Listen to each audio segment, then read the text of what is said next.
Yeah, got the chat.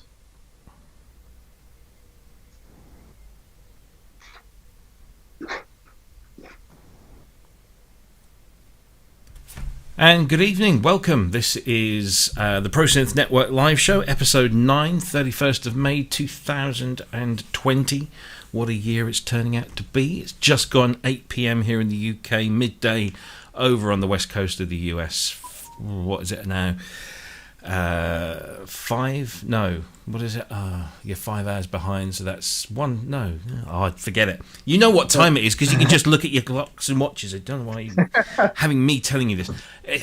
It's been a long day, so I'm going to hand over a lot of the responsibilities to my co-hosts today because they've graciously offered to do so. But anyway, let's meet them. You can see them all around. You can also see that we have a guest here who's just nipped out of camera. So let's go straight over to California and Cryss over there. How are you, sir? Doing all right. Just thankful for another week and chat with you guys. Yeah, likewise. Saw a great show over on the GeoSynths channel. Had some fun watching Jamie, Mark, Inky, and Sai. So all really great people. Yep, indeed. So I'm doing well. Indeed. Well, thank you. Let's move over to the north of England to our Gary Barlow sound-alike Mr. Ben Simpson. You do, yeah. Mate. You do sound like him. Only when I'm talking, though. How are you? I'm good, yeah. Enjoying the sun. I'm actually... This fancy background behind me at the minute is fake because I'm actually still in the summer house. I didn't want to go back inside. There's no way I could do this from my room tonight. I'd be wasting away. I did actually think myself that I would go down onto the patio furniture with the parasol, with the laptop and do it out there, but it's too much effort. So I've got my window wide open. So you'll hear church bells, you'll hear bird song, but it means that I don't sweat like a pig. Anyway, good to have you, Ben. And this week we do have a guest. We're joined once again from not just too far down the road from me in London. We have Thorsten Heinze. How are you, sir? I am very well. I mean, we have lovely 28 degrees down here. It's amazingly hot. We can't complain. We don't know what clouds are, which is very unusual for London. Normally we collect them. And I had an interesting long weekend. So with getting my birthday present late, arriving final, and did a lot of extra. So really enjoyed so far. Excellent. We'll talk about that a little bit later on because I'm sure that's quite interesting. You posted the picture up on the group, so it would be nice to see or hear maybe even what that is all about. So here we are again. Another week has gone by. There's been a quiet week this week, hasn't it, in terms of music technology news? But we'll go through, and Cryss has done a sterling job again this week of wrangling us to get some topics together, and we've got a few. So why don't we just wade straight? What do you want to start with, gents? We've got Ben's efforts for his movie trailers. We've got the Wampler stuff. Where do you want to go? Your choice. You want to get those news topics first? First, let's start with right up front, the SOS Sound on Sound podcast. Yeah. Yes, indeed. It's launched and it's out there. Has anybody had a chance to listen to it, though? Yeah, I listened to it right after it came out and really enjoyed it. Just great synthesizer talk. Enjoyed the interviewer. The only thing I was a little bit bummed about is I was expecting an episode from you, from the great host Robbie Puricelli, but the other gal that did it did a great job. So it was I'm looking forward to seeing all these come out. Yeah. Do we know when this is coming out? Well, your first episode. I believe it is in about a week or so. Obviously, as you have to appreciate with something like this, they can't just do it sporadically, so they have to kind of build up stock of shows. And so, I came into the process. I don't really know whereabouts, but I've got one show ready to go. I've got another one about to be ready to go, and then another 2 that I'm producing. One that I've just done an interview for today, and another one I'm interviewing tomorrow.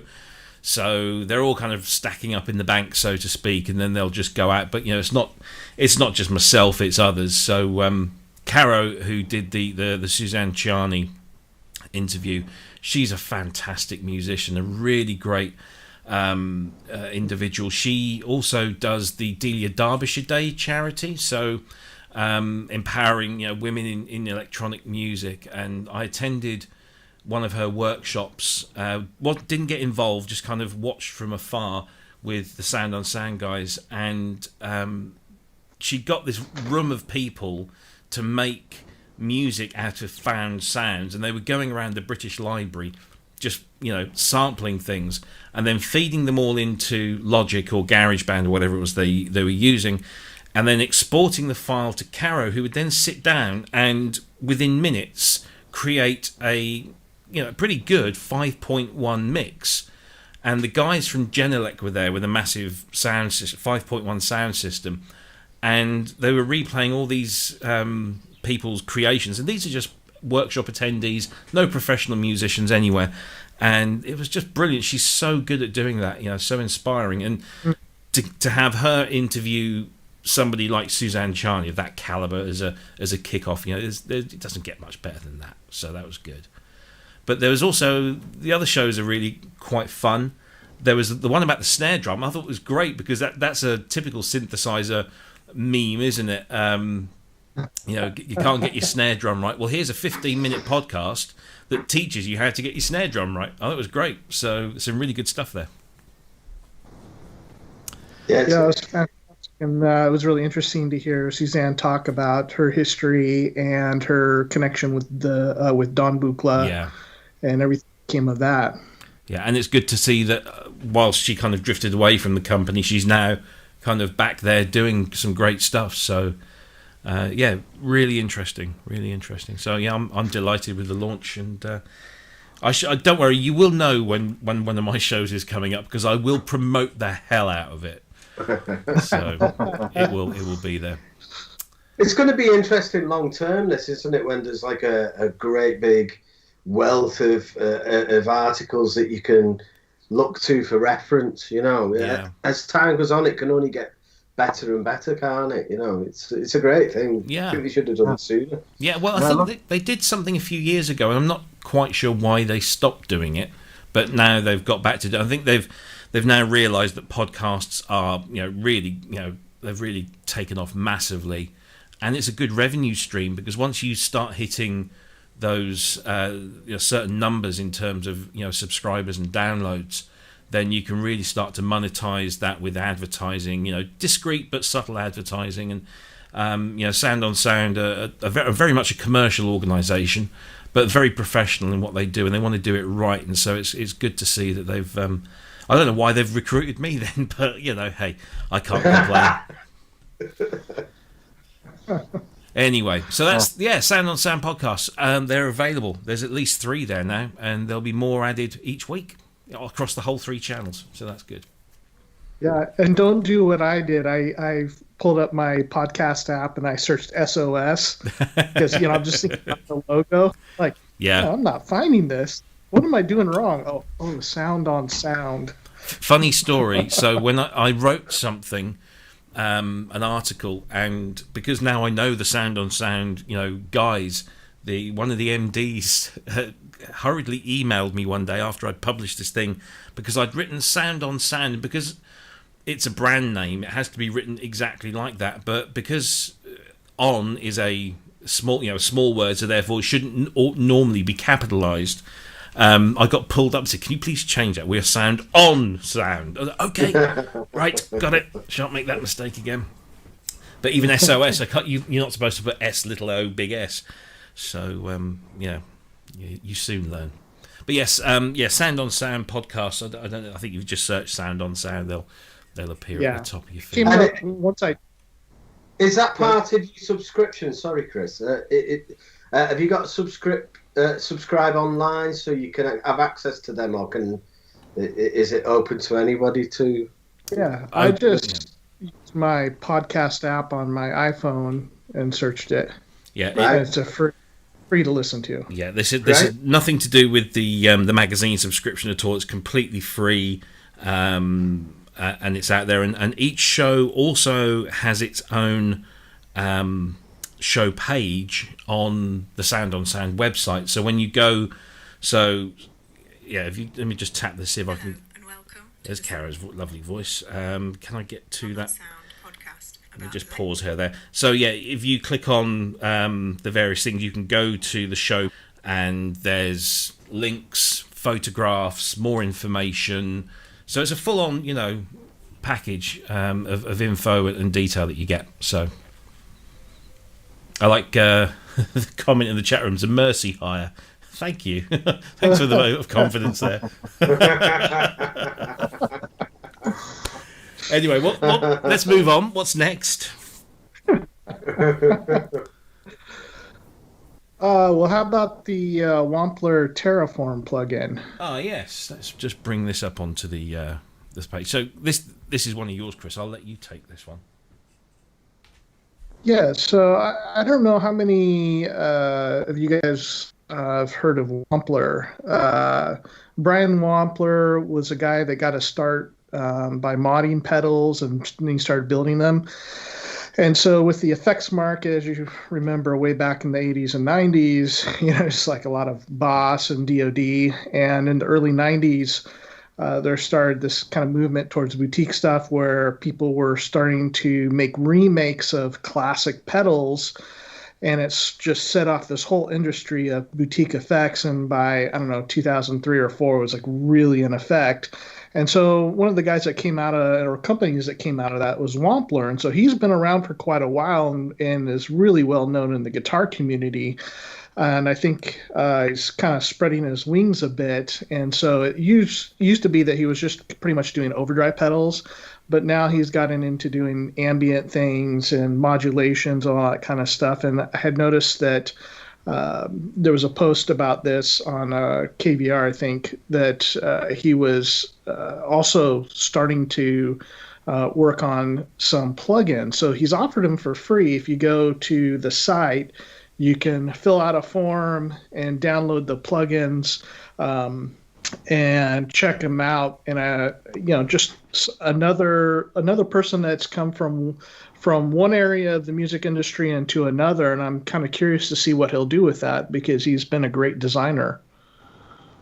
Yeah, I haven't had a chance to download. So what do you actually get with your digital downloads? All I've got at the moment, I haven't downloaded any. What do you get?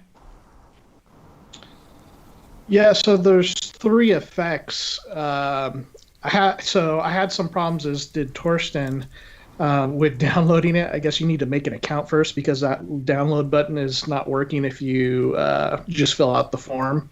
But it's from one of their pedals, and I guess it's an envelope filter. Another one's like a Univibe.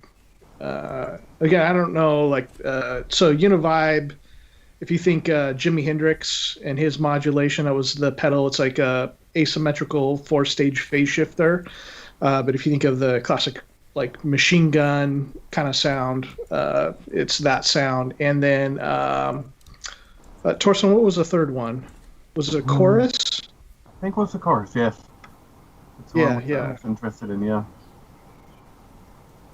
Oh yeah, see, Wagyu says he's got some of the Wampler pedals. I've had some of his pedals in the past. I've had some Pinnacles and a few other overdrives, and they were good pedals. Cool. I'm just filling out the form as we speak to see if I can get some of these up. One of the questions is, who is your favourite YouTube reviewer? Pro Synth Network, of course. Yes. So I'm just having to make some stuff up here, because I really don't have a favourite brand or make of guitar, but I'm just going to put Fender because that's that. And then the download button does seem to work. Oh no, it doesn't. You're right. It looks like it works. It lies. It lies, I tell you. Well, Thorsten and I were talking about this before the show, and we're like, we both ran out of time to figure it out. But from last I read, you make an account on that website, they'll be able to get it. I Some see. way they'll get it. Yeah. Yeah, well, follow them. Oh well, never mind. But yeah, that'll be interesting to see. So, are these predominantly? Do you see these predominantly being useful for guitarists, or is there something there for everyone? Yeah, I mean, he started. Oh, go ahead, Thorsten. I don't know. I mean, what say? I mean, at least the chorus is really, really all across the board because we can use it nicely on synths. But I mean, the others are a bit more guitar specific. Well, I think the envelope follower can do some very interesting elements. Cool. Okay. Yeah, so again, a lot of overdrives, distortions, compressor, but the pedals that would probably be more of interest to the synth community would be, the modulation and delays and things like that. Yeah. Well, I'm always up for a nice little freebie, so we'll have a look at that. So get some use out of it. I mean, we've been having a lot of great freebies lately, and more that we'll be discussing later for sure. I wonder if this will become the age, the coronavirus era, where so much stuff went for free. You know, I mean, in a good way. Yeah. Here's a question for you guys. What other companies would you like to see do plugins that haven't done any plugins for your page? Strymon. Yeah, definitely. That's a top on my list. Yeah, definitely. I would take 2 seconds to buy it. I think maybe less. Although the conversation that's been going around with the recent Valhalla stuff is that it's on a par. Particularly the shimmery, reverby, echoey stuff. The recent one that we did, the Supermassive last week that we talked about, is being compared to Strymon. Yeah, I mean that one's really good. Yeah. I think what's happening now, it is for me anyway. I don't know if everybody's feeling this, but like your mid-level effects units, I've got an SPX 2000 there. And some Yamaha reverb rev something, and I'm finding that the plugins sound better, and there's more control as well. So I love the ability to be able to automate everything. You might want the reverb to disappear before the next downbeat comes in or something. It's just so you can go from a massive reverb to just cutting it off instantly if you need to. Yeah. And that takes a lot more work with hardware stuff. And I'm at the point, me personally now, I'm at the point where I'm thinking, yeah, I'm all right with hardware synths, but do we need any hardware effects? And is this what manufacturers are starting to realise as well? It's like, at first, these effects were like, I haven't got any rack-mounted units, but if I had this zoom effect, I'd probably want to use that rather than the Steinberg reverb. This £90 zoom effect sounds much better than that. But now they're kind of more on a part of the high-end effects units, which is quite remarkable the way it's gone. I mean, Steinberg had last time when they updated Cubase, also an effective delay plugin, which I absolutely adore, and that one is just killing every single pedal out of the water because the ability which you can do. Well, I think one thing you said is just like just blending it out is one thing, but I mean, if you have the total control of these plugins inside, you can totally change the tonal qualities, the filters, the delay timings, everything. You have absolute control about everything. You can do things you cannot do with hardware because you would have had to have someone with 20 fish fingers and octopus arms to just really control everything at the same time to be able to get to the same quality level. So now, I mean, we're away from the hardware towards the software way, which is going further, and I think it's really making a big move there. Yeah, Yeah, I don't think everybody will agree. I don't think everybody will agree with that, but it's definitely something that I can see happening. Definitely. Yeah, I mean, going back to what Robbie had said about Strymon versus Valhalla, I mean, I think about that quite a bit. So I have probably five, I think, four or five Strymon units. I've got the Big Sky, Timeline, Flint, Mobius, Deco. That's five, I think. So I'm a big fan. I've been using their stuff back before it was Strymon, and there was some of the guys were with a company called Damage Control that made the original Timeline. And so I really like Strymon stuff. But yeah, when I'm thinking about recording or working in my room here, like I'm not pulling out the Timeline or the Big Sky to record with. It's not good in the workflow. That I will always go to Valhalla, and to be honest, like if they both make such great sounding reverbs and delays. I mean, far above anything else, in my opinion, or at least for my use.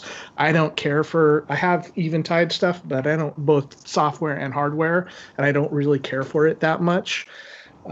So either if I'm using either Strymon or Valhalla, I'm really happy. But it always kind of makes me curious to think, what if Strymon did some plugins, or what if Valhalla got into hardware? I mean, the only hardware I think they've done is the collaboration with Tip Top Audio's, what was it, ZDSP, I think it was, whatever their delay reverb unit was. But yeah, kind of agree, like workflow, what's going to work the best. So I'm not going to take a computer to a gig. That's going to be my Strymon stuff. And if I'm here recording, like you said, I'm going to be able to pull up the plugins. And with computers and power these days, it's not such a big concern. You know, I'm not using tons and tons of horsepower just pulling up Valhalla Vintage or anything.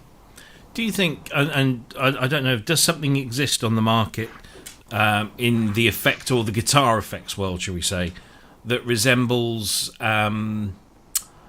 what Roland did with the System 1 and the System 8 with the plug out? So you can have the plugins at home, but then once you've created your effect settings, you can just zip it out to the hardware unit and then put that out there. Other than obviously, you know, using a laptop or something. Is there any? There was recently something coming up on Kickstarter. There's a company making something like that where you can make it from PC or from your iPad or Android pad, and you can create your own chains and drop it onto the system. So it's a uploadable stomp machine. So, but I just try to remember the name. But I've seen the ads for it quite often. So they've shown something interesting. As far as digital editors, so I've got Strymon stuff that has. I've not used the Strymon one because their interface is pretty good and I haven't needed it. But Fractal, use an app on the computer. I just connect it up with USB. Line 6 has an app for their effects stuff as well. Eventide H9, I mean, I have the app on my phone, and so if I need to change something at a gig, I just pull it up and dial in something new on the app. It's a lot easier than using the interface on the pedal. Yeah. So there's some things like where they have editors, but I'm trying to think of like software switchable. Oh, well, you know, maybe like the TC Electronic tone print stuff. You probably pretty close to that. Right? Yeah. I mean, like the Azio had mentioned that in the chat room as well. Yeah, that's it. Yeah, no, I remember seeing that because I remember seeing Mark King, who's a bit of a favourite of mine. He did some tone prints for some of theirs because he now uses TC stuff quite exclusively. So yeah, there's that. So that's interesting. Mm-hmm. Cool. I think that people. They like the hands-on control, don't they, of real stuff, and it is what's suitable for the job as well. Like Cryss said, you don't want a laptop and some sort of foot switch controller for a live environment, really, do you? No.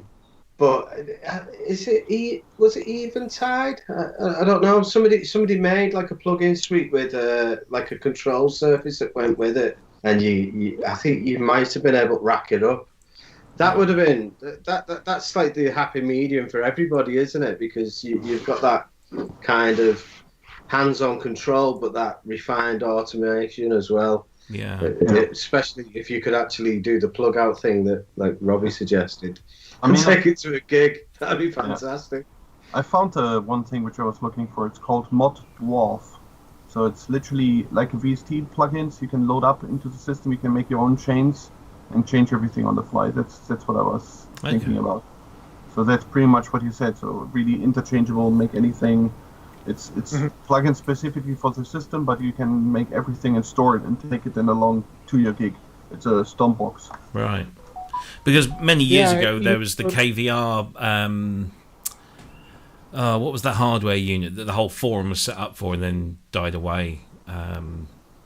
I can never remember the name of the. It was a rack-mounted thing that would host VSTs within the rack mount, and you could put plugins of any kind in there. I can't remember what it was called now. No, began with an R. Somebody in the chat room will come up there somewhere. Replicator? Was it Replicator?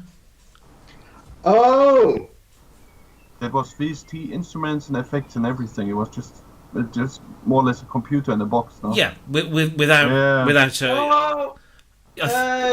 Ben's had one. Raptor was it? Was it Raptor? No, that doesn't. It began with an R, and I'm sure the whole KVR forum was set up massively. I mean, they're still sought after from a couple of people which are still looking for those. Yeah. But that was a really kind of novel concept, I think, at the time, that you could, here was a non-manufacturer specific. Well, obviously, apart from the one that made it, but non-branded thing that could host pretty much at the time any VST plugin. I think, whether it was an instrument or an effect, and it just had an LED strip, so you could then just it would map certain controls to certain things, and it was a great idea. But Receptor, thank you, Wagyu, thank you. The Receptor. That's what I was trying to say. We all came. It came out wrong. Yeah, we all kind of got there in the end. The Receptor, that's it. And I remember at the time thinking, what a great idea, but it never really caught on for whatever reason. Another company that's kind of cross platforms like that is what's their name? Is it Nunaber? Who makes? Yeah, you know. You gotta say it correct. Immerse. Yeah, so they had, I believe they started with a reverb pedal. I think it was the original wet pedal, which was hugely popular. And then they started coming out with other newer hardware that allowed you to swap complete effects on it. Like, so if you bought the reverb pedal, you could put their chorus algorithm in there. Or if you bought the chorus, the reverb and the delay, anything like that. Very much like the tone print stuff. But they've done plugins, and have you been using those, right? Thorsten? I use the wet reverb, and it's amazing. It's really beautiful. It's not the standard reverb you would expect, because it's a little bit like Eventide's Black Hole, so it has its very unique tone. So it's not directly straightforward reverb, but I mean it has beautiful controls for high pass and low pass to just change the tails and everything. So it's very creative. It's a very beautiful thing.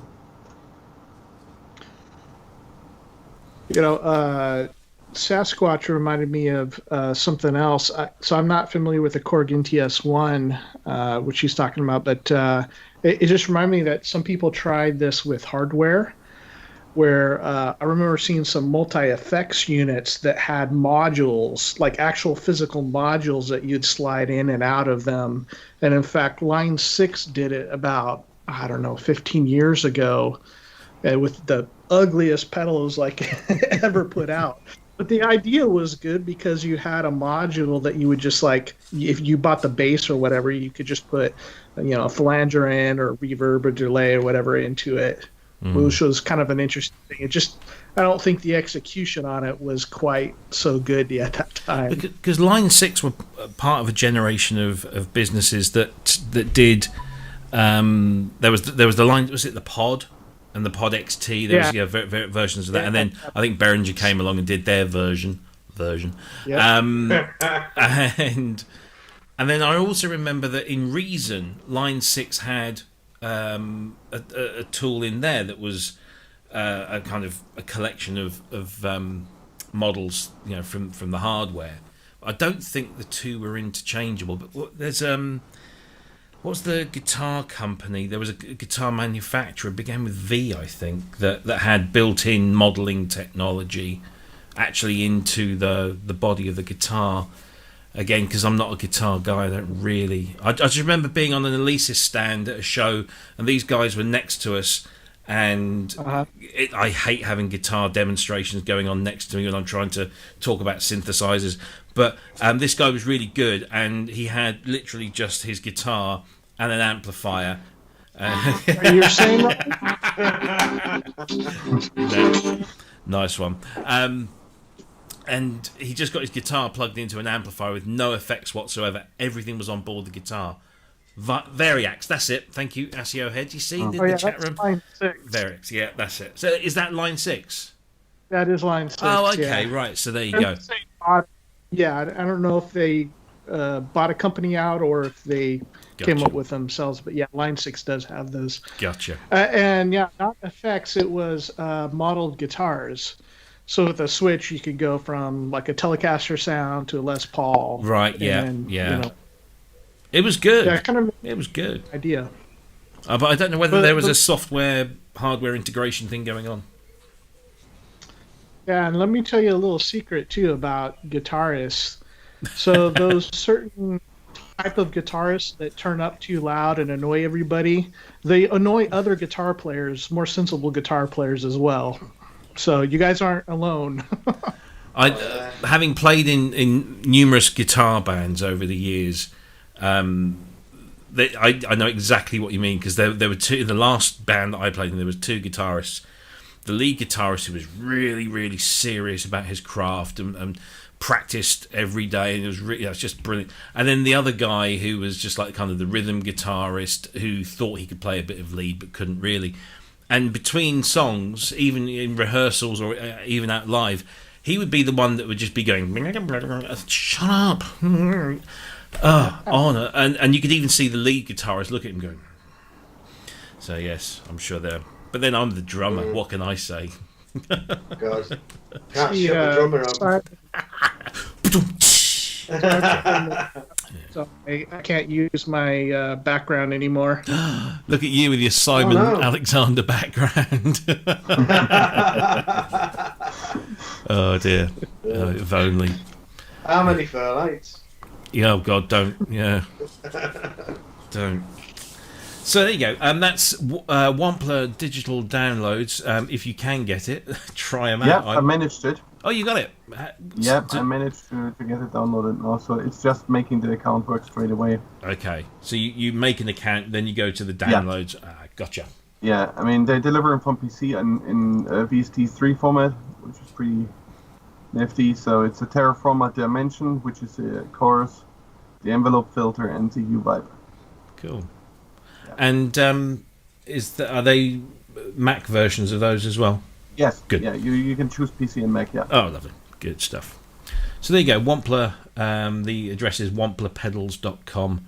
And then if you just click on the products drop down, obviously sign up for an account first, which I guess is free, and then go to products digital downloads, and you can grab yourself some freebies there. What should we do next? What have we got? Speaking of freebies, I'm at because we was on about it last week, all the things that you could get for free. I went around downloading half of these, and there's tons of stuff that you can have. Like great stuff. You don't have to spend a fortune. All those Spitfire Audio Labs stuff. Oh, they released a new one. Just download all that. They released a new one, didn't they, this week? Granular Whale Song. Yeah. Oh yeah. I think that's one of the ones I got in my collection. It's weird. It's I really know, but weird. all of that stuff is weird, but in a really cool way, and it's eminently usable. Oh, it's definitely useful. Granular Whale Song. Definitely. Yes, I around on their website because I was looking under products. I was like, Robbie was talking about some free stuff they had, and I can't find it. And I was looking all over, and then I finally found the labs part of it. Like, wow. So yesterday I started working on a new song with just lab stuff, and it started like, well, I'm going to download 3 of them. Okay, I probably need 3 more. But maybe I need these other 4 more, and like I've got most of them now. Yeah. But they're really cool. Very simple, but the sounds are great. I'm really enjoying it. Yeah. They are very useful sounds. Great. Yes, granular whale song, stunning recordings of whale song transformed using granular synthesis. I do like granular. I'm a big fan of that. This collection of haunting textures was commissioned by the National Theatre and composer, and I'll see if I can pronounce it, Jarek Bischoff, forming the bedrock of his breathtaking score for the stage adaptation of Neil Gaiman's The Ocean at the End of the Lane. So, you know, they do seem to be, a lot of these labs things are kind of offshoots of other projects that they've been working on or been commissioned to do, but there's some really nice stuff. I mean, we spoke about this last week, so I shan't bang on, but there's some basics in there, you know, like the strings, and then there's these weird things like granular whale song or rare groove piano, trumpet fields, moon guitar, and this one I love, London Atmos. That's just great fun. Yeah, it is. It is a good one. Yeah. Moon guitar is really nice. Yeah, I like that one. Used it for a while.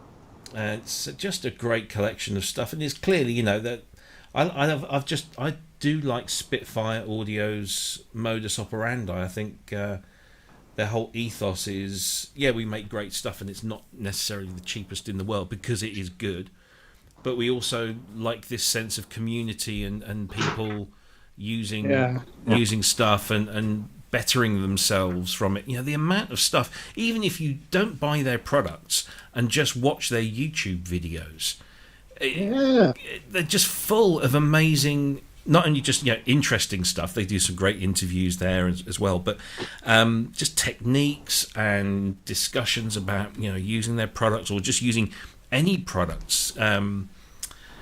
Christian Henson is just oozing, you know, enthusiasm, and it's very, very addictive stuff. Yeah, I mean, I also love their on-site workshop they have. I mean, it's fantastic. I mean, for me, it's easy because, I mean, for me, it's 40-minute ride to get to them. So I've been a couple of times on their site, and it's really great. I've heard a lot of good things about those. Yeah, I mean, we had with a couple of. I mean, I had one with the guy who wrote that Dust Boat, so the soundtrack for it. So it was very interesting in combination with a couple of other composers from around the globe, and it was really interesting to hear their ways of attacking things. So I mean, if you have ever a chance to join one of these, probably do. I definitely will. I think the last one they did, I was doing something else because somebody said, "Oh, are you coming to the Spitfire audio thing?" And I said, "I didn't even know there was one." And it turns out I was doing something else that couldn't cancel. But one of the videos I really liked of theirs because I'm a huge fan of the guy, Andy Richards, who some may know as this, one of the kind of best keyboard programmer session players of the 80s, the 90s, and still to this day. But I always, you know, I know him from his work with Fairlights and stuff. That's how I came across him. But he had this passion for this organ. Sounds a bit rude, missus. He had this passion for an organ in a particular church. I think it's in somewhere in the UK, and he studied on it at uni or college or something, and he managed to persuade Spitfire Audio to go in there and, you know, massively sample this pipe organ.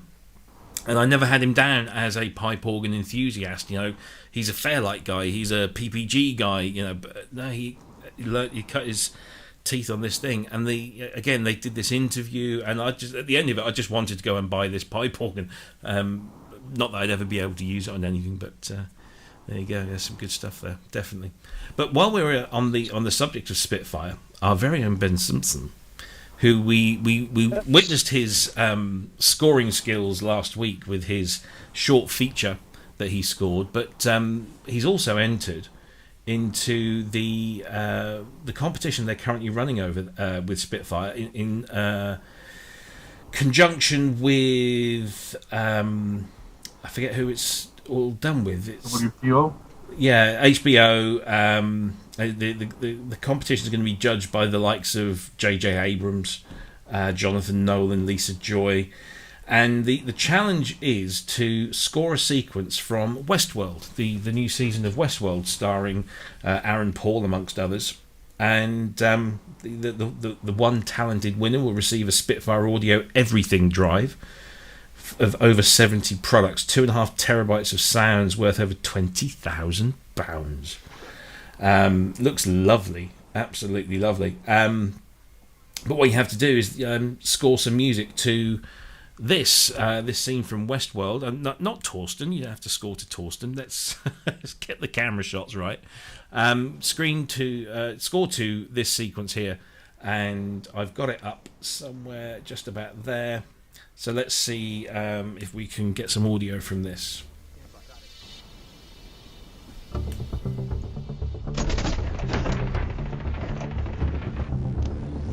Verified. Enable semi-automatic control. Disable safety features. Maximum speed. Go.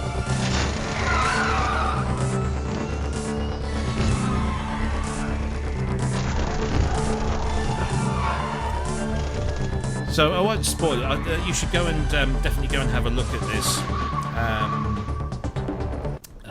It's on Ben's YouTube account, which is Red Electro, and he tagged it Westworld Scoring Competition 2020 to make sure he gets picked up in the judging process. Ben, tell us a little bit about your process behind this one. Oh, yeah. Well, I was actually I took a week off work, and I was going to sort my studio out, if you remember me saying. Yeah. And Vicky reminded me that I hadn't entered this competition.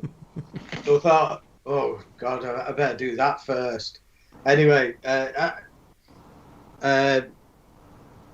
hadn't really thought about it at all. And I downloaded the clip, started to playing the clip, and it just...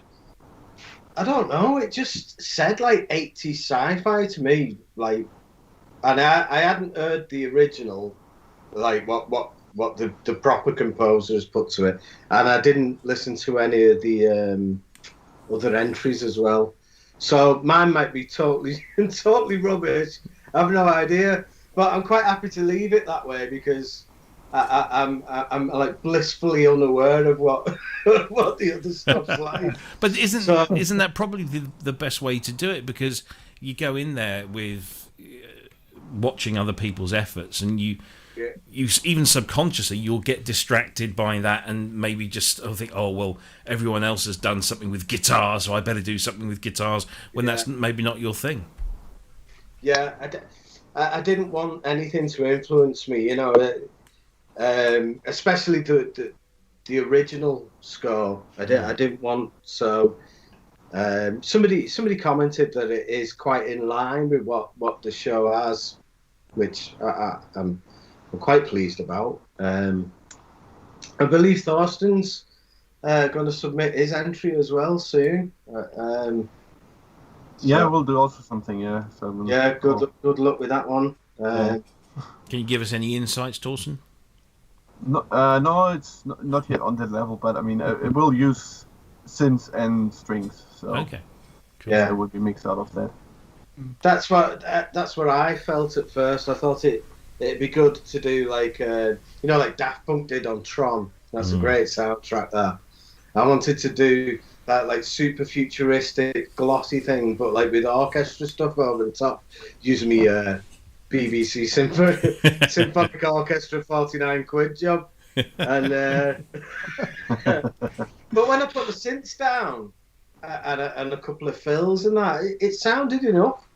I thought like I've read this recently. Know when to walk away from something. You know, something for you is never finished. I don't think. Yeah. You could always refine something. You could always make something the best that you could possibly make it. But then after a week or so, you probably say, "Is that the best I could have made?" I'll go back, and you'll never finish anything. So, I suppose, yeah. I spent like 2 days on it, and thought, right, that's it. If they don't like it, they don't like it. And at least it's another example of work in my portfolio, if nothing else. So. Exactly, and it's learning time, isn't it? It's practice, you know. Yeah, yeah. I hadn't done anything like that before. I hadn't done anything kind of action-packed, as it were. I've done 4 short scores, and they've all been horror. So it's the first time a car's even been in something like that. I think this one is also especially interesting because, I mean, it has a constant tension riser, so it just requires you to really build up constantly, and it has 3 tempo changes in it, so that makes it also very difficult. So it's not similar tempo the whole time. So this kind of things, if you've never done it before, it's really hard to overcome to get this working. Yeah, no, I really like Ben's entry. So I have to say, I've not seen any of the television series. I saw the original movie, of course, but I have not seen any of this, and I keep meaning to. However, that said, I watched the scene, not knowing what the music is normally like on the show or anything, and it just did not seem out of place. So everything you did just seemed to be what I would expect to see in the scene of a TV show like that. Right, thanks. But I'm not a judge, so you know, what do I know? Well, it's all right. So let's kind of take it from there with this composing aspect. I've not done any composing for any sort of visual film or video games or anything like that, but at least 2 of you have. I don't know if you have, Robbie, but I know Ben and Thorsten has. How did you guys get into that? Thorsten. I mean, I had classical education regarding composition and classical music and music teaching from Grandpa's side and Grandma's side.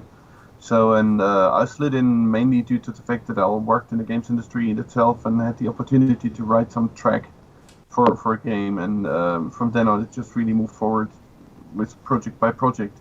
I think one of the rather more complex elements which came out of it is that games has interactive music, which is different than to film scoring, where you have to rewrite the same track multiple times. So you have to do variations to create different feels and senses for the same situation, and write blends and all this kind of elements. So it's kind of a rather interesting way of writing music, but it requires a lot of Sisyphus style work of you rewrite the same scene 20 times with all these elements and 20 steps between those 20 steps to make it work everywhere. So it's rather a very big playing marathon, and then just get the feel right.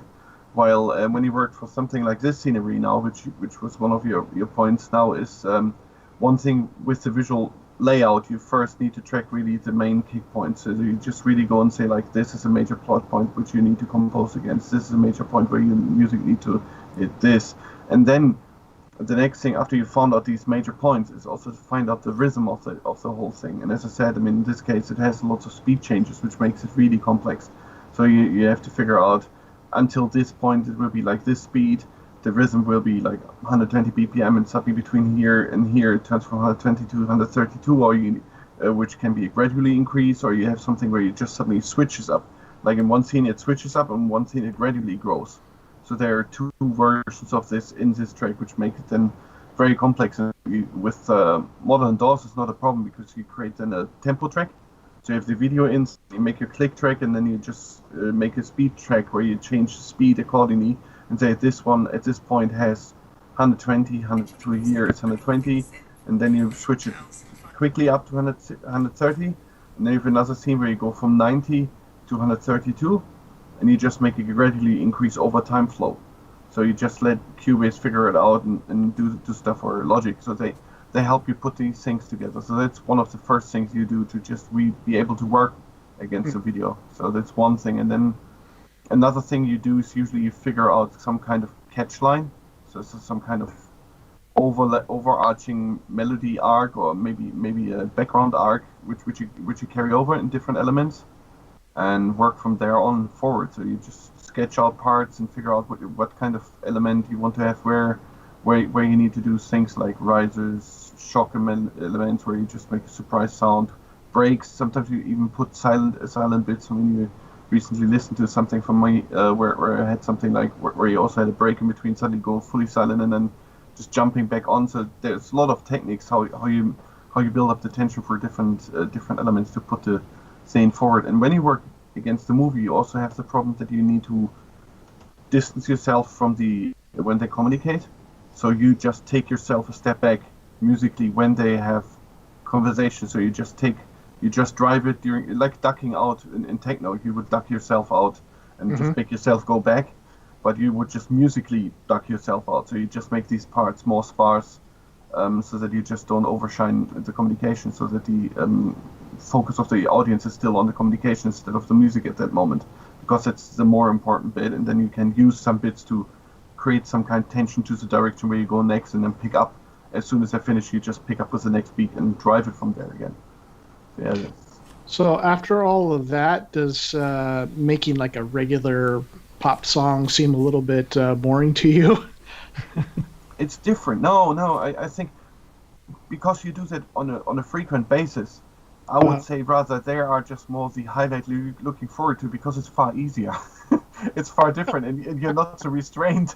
You just don't have a guy sitting on you like a producer telling you, okay, I'll need it like this, need to work like this, and I don't like this. And you don't have the heartbreak of, you produce a whole set, and then you go to a guy, you work the whole week on this bit, and then he listens to it, and after 3 seconds he says like, scrap this, I need it like this. And then you just need to do that. You don't have to when you write your own song. So it has its own different rewards. So let's back up for a second. Ben, we got Robbie and I got to see the short film that you had scored pretty recently. I think we saw that maybe a month ago or so. Yeah. How did you get involved with scoring for film? It started in the 90s. Here, me and my mate made two like low budget films just with mates in it and stuff. A zombie film where even my mum was done up like a zombie. And we had these feet. It's not really the correct terminology now, but we used to have mental hospitals in England, and there was quite a famous Victorian one called Raynell Hospital, which was like the old asylum kind of things, and they shipped everybody out of there and started knocking it down. And I only lived across the road from it. Some would think in it, but lived across the road from it. And me and my mate said that we've got to make a movie there before it's gone. It's so we did, and it was just like, should we do some music for this movie? And I give it a go. I remember at the time, I didn't even have a mixing desk. I had a Carlsbro PA top, and the outputs of that were going into the video recorder. Yeah. So we had one video recorder sending the sound into the actual dialogue and everything from the other videotape into the PA, and me sequencing stuff, like trying to press the start button at exactly the right time so it all stayed in sync. So I did that, and I loved it. I loved that messing about as well, the things not being right. It was just a good fun, like finding solutions for stuff. And so we enjoyed that film so much that we made another one, and I did the soundtrack for that as well. And we were getting better equipment and getting generally better at everything by that point. But I left it alone for years and years and years, opened my own recording studio and didn't have time to do anything like that. And then went and got like a day job, which kind of ruins everything. Always does, yeah. I thought, I kept making music, and Vicky was saying to me, it sounds like film music. It sounds like it should be in a film, and I was a bit disappointed with that, because I thought it was like credible alternative synth pop music, and I didn't think it was film music. And So I got in. I joined a forum and I started posting on there saying that, like, look, I know that this is a bit risky because you don't know me from Adam, but I'm willing to do your soundtrack for your film for free because I've got no portfolio and I need to build one up, and I want real world experience, not just, you know, my own scenarios. And so Chloe Carroll, a film producer, who, Robbie, this is interesting. She's originally from Warrington, and she moved to America years ago. Right. And the only reason that she got in touch with me was because I was from Warrington. That was it.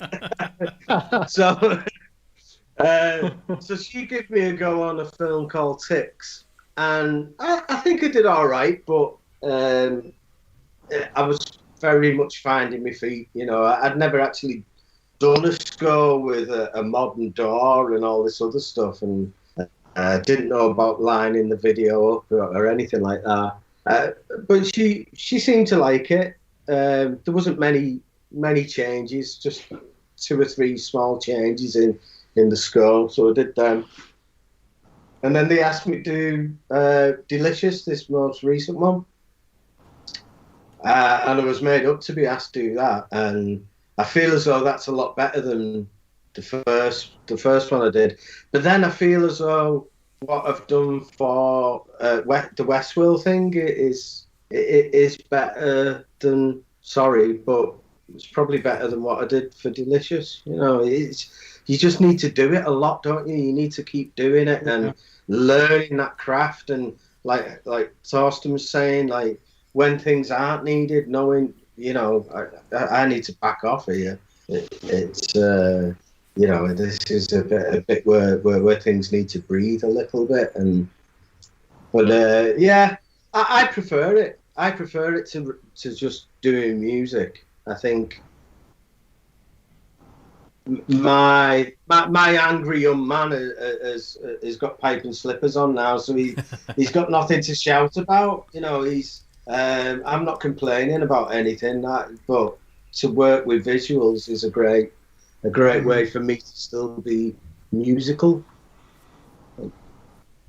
Yeah, I mean, there seems to be a lot of similarities to doing any sort of producing and composing. Done a lot of live band arranging, and, you know, kind of the same ideas, like working with some at some point some you know, novice musicians. You know, to try to tell them, like, you don't have to play the entire song. You have to hear the dynamic of the whole song, and to get people out of the mindset of it's just me and my instrument. But to kind of pull them out, like, there's a greater good that's being aspired to here. I think, like, even just recording, you know, a song, just a standard song, rock, pop, whatever, like, you gotta have to put on that producer's hat and go, what serves the song? Because I really like this guitar solo, but I don't think it's fitting the song. And that's the tough move to go, I'm gonna have to edit that out. Like, no, that part is so cool. Yeah. So how has it been then? Because, you know, doing music in bands or projects or anything, you know, where we're dealing with other musicians, I mean, there's a certain level where you deal with people with different tastes. But when it comes to dealing with a producer who might not know anything at all about music, really, other than whatever class they've had on filmmaking, how do you guys deal with or interact with a producer that's saying, hey, make some changes on this track? Obviously, you have to follow their lead, but how do you work with them or negotiate that out as far as what's needed when you feel like you've got something that's a little better than what they're asking for? Thorsten. Yeah, I mean, it's really about the focus, as you said there. So how you motivate people out there is a good thing, because often when I'll do the work for that stuff, you often have the problem that you have to work with producers who don't understand music, who don't understand the psychological dimensions attached to it, so the psychoacoustic, which you can cause, like with subwoofers and whatever, the feelings you create, and they also don't understand how harmonics work or how you can blend between things, and often come with sometimes relatively silly comments and ideas. So it's not so straightforward. So, and I think it's often that you try then to tell them in a nice way. I would suggest this kind of things, and this is a way to make it a little bit sound better, instead of being very blunt, because often these people have very, very easy to hurt feelings. So you need to be treating a bit careful there, because these guys are at the end also paying you. So you need to make it in a smart way. So I think for me it's a reverse situation of yours, where you help these guys really and put them forward. Well, I'm contracted to work towards their goals. So it kind of puts you a bit in the pickle there. But you need to be sometimes really put your foot down and say, like, this artistically won't work. This artistically won't go anywhere. Yeah, you need to be like quite strict and say, like, no, this doesn't work. Yeah. And been working with like indie film producers who, you know, I guess would have perhaps a little bit less experience than, say, you know, regulars in the video game industry. Are they a little more pliable as far as what you suggest, or do they think that they want to end up micromanaging it? I mean, what's been your experience with it? I've seen both. So I've seen indie guys which are very, very strict with what they want to have and have absolute total control, nerdness about the stuff, because it's their project of their lifetime. So it's their big baby. They don't want to give anything. Others are just like, oh yeah, it's our first project. We're happy about any help we want. While with the top end, it's mostly when you work with them, with the more professionals, you have then often set characters or which are just very unique, and they just want to have everything only their way, but you know about that. Or you have people who are really like rather more creative and work together. So which is a way which I like work with. So where it's a cooperative work, where they come up with good ideas to say, like, I try to achieve this kind of feeling. What is your suggestion? So they just work more like, we want to achieve this kind of thing. That's not yet there, and say, like, I'll miss something like this and try to give it back to you so that you then can work in a realistic way back and try to sort the things the way they need here. Mm-hmm. Has that been your experience as well, Ben? Yeah, I mean, the first short film that I did with Fear Crypt, they were quite specific with what they wanted. I think it's because, I mean, I dropped on there really because I didn't give them any, like, examples of my work. It was just like, I reckon I can do this, and they were like, all right then, we'll give you a go. And so they were quite specific with what they were asking for, and I felt I kind of tried to deliver what they wanted. There was only a couple of changes in the second film. They didn't actually stipulate anything. They said that this film was originally going to have no music, but we thought we'd give it a go. And it had like a rock and roll track at the end. At the very end of the film, like, a knife comes down and does something gruesome. And this, like, kind of dead, happy 50s kind of rock and roll thing comes in. And so I scored all the film right up until that point.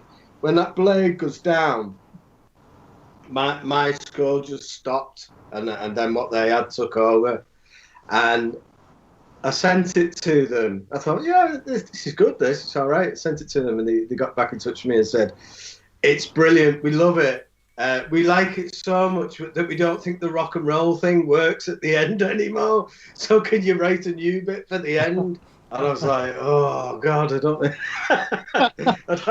if I've got that in me. I'm exhausted, you know. But yeah, I do love it. It's for me, it's the best. It's the best way of working. I mean, that's got to be a good feeling that they had this vision of how it ended up, and they said, we're scrapping it to do your thing.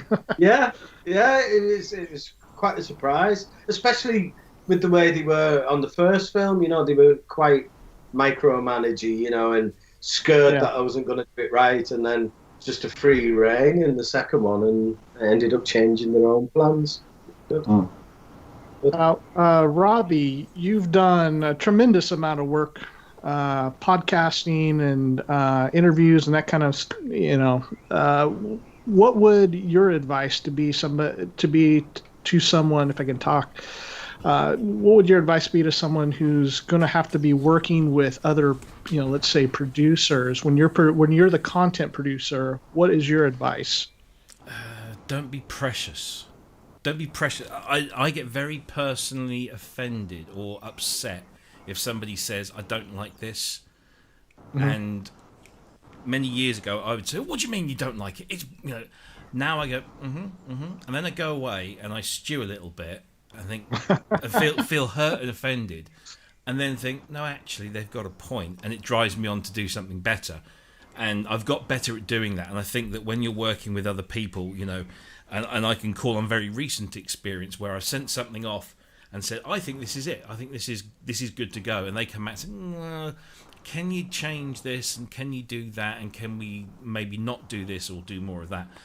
And I think, well, come on, that was my best effort. But it clearly wasn't. And so it pushes you on to do that and makes you better. So don't be so precious about your stuff.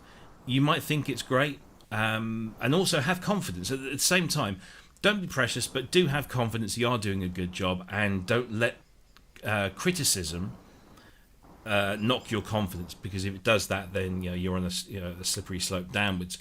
Have the strength of your convictions to know that what you're doing is good, but still the open-mindedness to take on board constructive criticism that is there to make you better. And once you realise that, then it's not so bad. Deadlines is a horrible thing as well. Having, and I guess Ben and Thorsten can speak to that too. But having a deadline is sometimes it's good because it drives you. Got to do this. Shut the door. Turn off the lights. Whatever. Do the thing. And then specifically with interviews and podcasts, one of my things, and I had this literally two or 3 hours ago. I'm interviewing this guy who's I'm kind of a little bit starstruck, and I'm sort of saying in my head to myself, I hope this is going really well. Oh, there was a cough there, or there was he did this, and just little scratch of his, it's a human affectation, but he's got a lavalier mic on, and so it kind of picked it up quite a lot. So then I'm sat there thinking, how am I going to edit that out? What's the best? Where do we jump in on this topic? And he's still talking, and I'm not paying attention. So again, if you're doing all of this on your own, concentrate on the job in hand and worry about the other stuff when it comes to it. I know I've got something like an hour's worth of content that needs to be cut in half, and I know that there's loads of points in there, and I'm just right now. I know I need to get it off, but I'm not going to do it for another couple of days. So I just need to stop thinking about it so much. So yeah, that's the other thing. And I did this. I have scored full stage, just the once, but it was an interesting experience. And again, it was that kind of, I've been given a brief, and I think I've nailed it, and then handed it over to them, and didn't see it until the show. And they didn't ask me to do anything. I thought, maybe they've cut it, because nobody came back to me. And I went to see the show on its launch night, and there it was, in all its glory, pretty much. And I was quite chuffed with that. So that was interesting. That must be quite gratifying. Yeah, absolutely. I mean, that was my first and only real kind of commission. And I didn't get paid for it. It was just for a friend who had a theatre company that was doing something, and I said, yeah, why not? And I got a mention in the programme, and that was it. So it was a fun experience. Yeah, just to kind of hit back on it again, one of the things that we don't often think about, because we're thinking very much as we've got this piece of music, we've got tempo changes, or if you're dealing with a live band, like, this person's got to do this and this and this. But one of the aspects that I found that has played an important part is our state of mind. And, Robbie, as you were saying, when you come up to something and it needs to be changed, like take some time and be hurt by that. You Yeah. know? Yeah. Okay, I'm not liking the feedback that I'm getting on this, and it's okay to be upset about that, and I can disagree with them, but then take some time and don't have an emotional response to it, but to think it through and deal with the emotions and go, okay, now how's going to be the best way that I can work through this? Do they have a legitimate criticism, even if it hurts my feelings here? There might be something better that I can do with this, so that I can push myself a little bit harder. Yeah. And of course, if we're doing it for the money, as much as we love the art aspect of it, there are times where we have to sacrifice a bit of the art for the sake of, I got to meet this commitment. Yeah. To get this work done, to make the boss happy. Yeah, I get that with my training stuff, because although I've got I'm at a level in my experience where I pretty much get it right, hopefully first time most times, but my boss will review stuff every now and again, and she'll come back and say, well, this bit here, and could we not do that, or could we add this? Recent thing. It actually wasn't a piece of work I'd submitted. It was a colleague had submitted this work, and she came to me and said, "Can you do something with this?" And then I had to go to this guy and say, "Look, what you did? They don't like it, so I've kind of been sent to clean you up, so to speak." But then I said, "Look, let's work on this together." And we come up with something, and it works, and she's happy. But you've also got to be able to fight your corner if you think you're right. And I always think I'm right. But I know that sometimes I'm wrong. And so again, it's that knowing, yes, I always think I'm right, but I know that I'm not always right. So, is this one of those occasions where I've got to go, hey, you know what? Yeah, okay. Your idea is better than my idea. Or I didn't do that, as well. So, yeah. Well, why don't we break it up for a second? And before we get into some of Ben's topics, tell me about this. Thorsten, you posted, and Robbie said he had also been looking at it, this DX7 cart website. You guys are really interested. This was just something which popped up just in my email box just today by surprise. So what it is technically a bespoke DX7 cartridge for yourself, so you can make your own cartridge with your top sounds in one, bespoke for yourself. And I thought that's quite a novel idea, so especially because lots of DX7 owners like Robbie are very fond of certain sounds, and there a certain thing where they say but they never have their cartridge. But now Robbie could have the Robbie cartridge. Well, so actually, what this is, and I think I saw it the other day, or somebody mentioned it to me the other day, and I was reminded when you shared the link to it. What it does is very clever. It builds you a cartridge at random. So what it uses, the DX7, as it says in here, it has 155 adjustable parameters per sound. But using machine learning, they've studied all of the presets that are out there, and said, okay, so this thing has now learnt these are acceptable patches. These are the settings that you would have in those.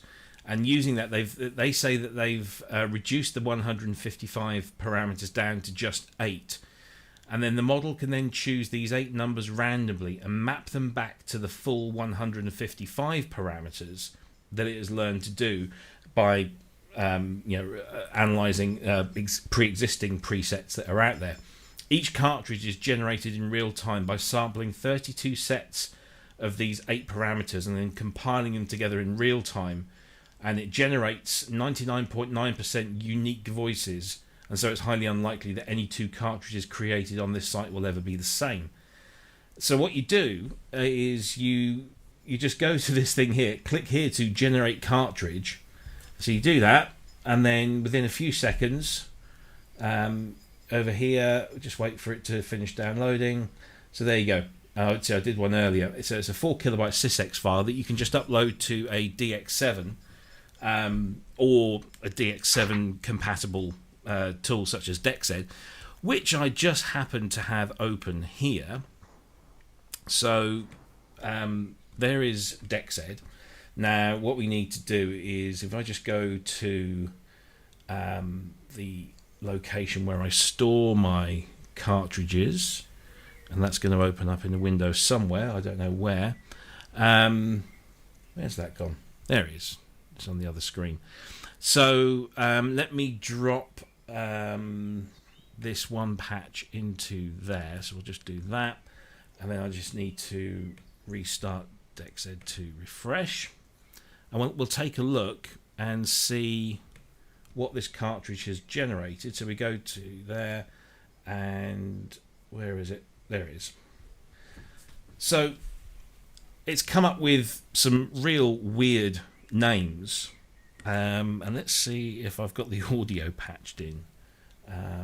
So we go to the first. It's a very odd one. I like it. That's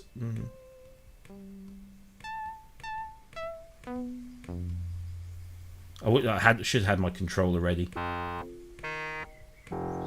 But there's some interesting, some of them are pretty awful,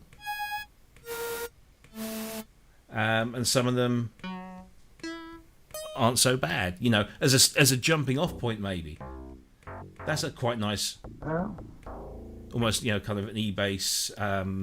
Let's see if I could just pop 80s computer video game base. Yeah, that kind of, or even the Danger Zone baseline. Let's see if my I probably haven't got my controller mapped here. Let me just map this in. This is all live, kids. Yes. That puts and it's because it's giving me an error there. Let's restart it. DexEd's brilliant, but it's a little temperamental at times. So options, audio, MIDI. There we go. So let's just map in the keylab. If we can boost the volume.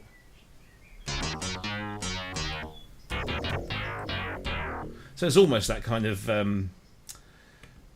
classic bass, but this is just stuff that's been.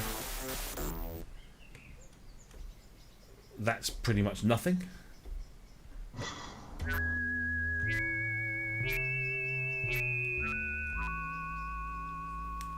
Interesting stuff, but it's. I just thought that, you could sit there and go through, and come up with something that's pretty damn unique, and use that as a kind of jumping off point. I think that's.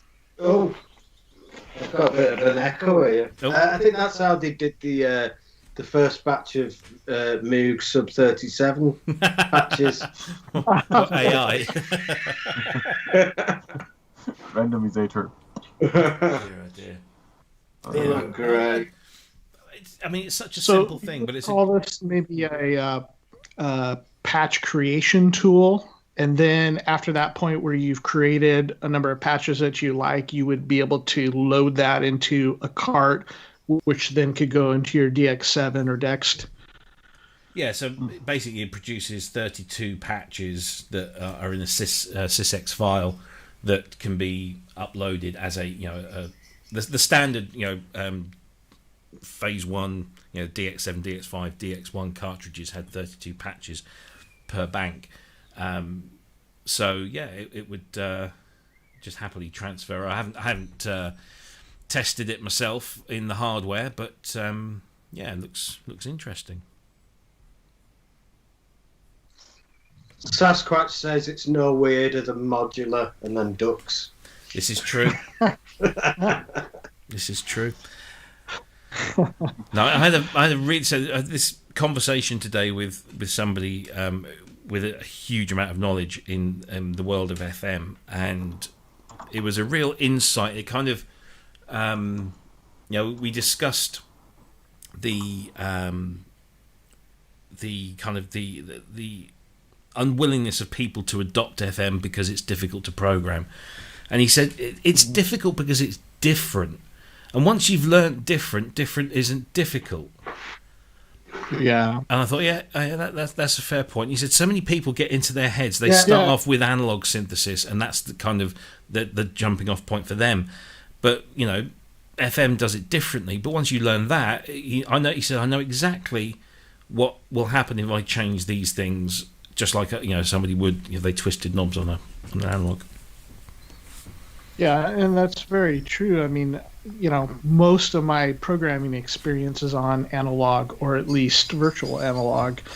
But playing around with Arturia's DX7V and programming some patches. I mean, I had Dext on my old computer and was playing around with that a little bit too. But with the Arturia one, you don't. It's unfamiliar. Yeah. But then as you play with it, it does become familiar. It does be, okay, so if I do this, if I use this kind of algorithm, it'll have this kind of effect. And then once you start, it's almost as if you're building a library of things, of possibilities in your head as you experiment with it. I think perhaps where FM has not done as well as subtractive is that, or, you know, is that there's not the resources, or at least I have not come across them. Of course, how you know, have I really been working that hard to find them? Well, not really, but when you look for programming, you can find it all over. I mean, Jamie does a bunch of different programming stuff on his show. I mean, there's so many people going, here's how you program a mini Moog. But you're not really seeing that in that kind of detail with, say, a DX7 or anything like that. I think maybe if there were some more resources, people would get an idea of like, oh, these are the type of things that are possible. If you're looking to make bells, you'll kind of go in this direction. Or if you're looking to make a bass, you'll go in that direction. And it really would be just like working with subtractive. The rules are a little bit different. The workflow is a little bit different. Yeah. I mean, I think some people get hung up on the fact that you've got algorithms, and so they say, well, I want to make an electric piano sound, shall we say, and so they look at the electric piano patch or patches that there are, and they see that they either use this algorithm or that algorithm, so that's where they start. What they don't do is they don't look at all the other algorithms, because the algorithms are not necessarily there for making certain types of instrument. They're just different ways of approaching the process. And you can create similar sounds or even better sounds by thinking outside of the box and not using what everybody else is using. You know, it can be quite a flexible technology. But, you know, things like this, I mean, I don't know.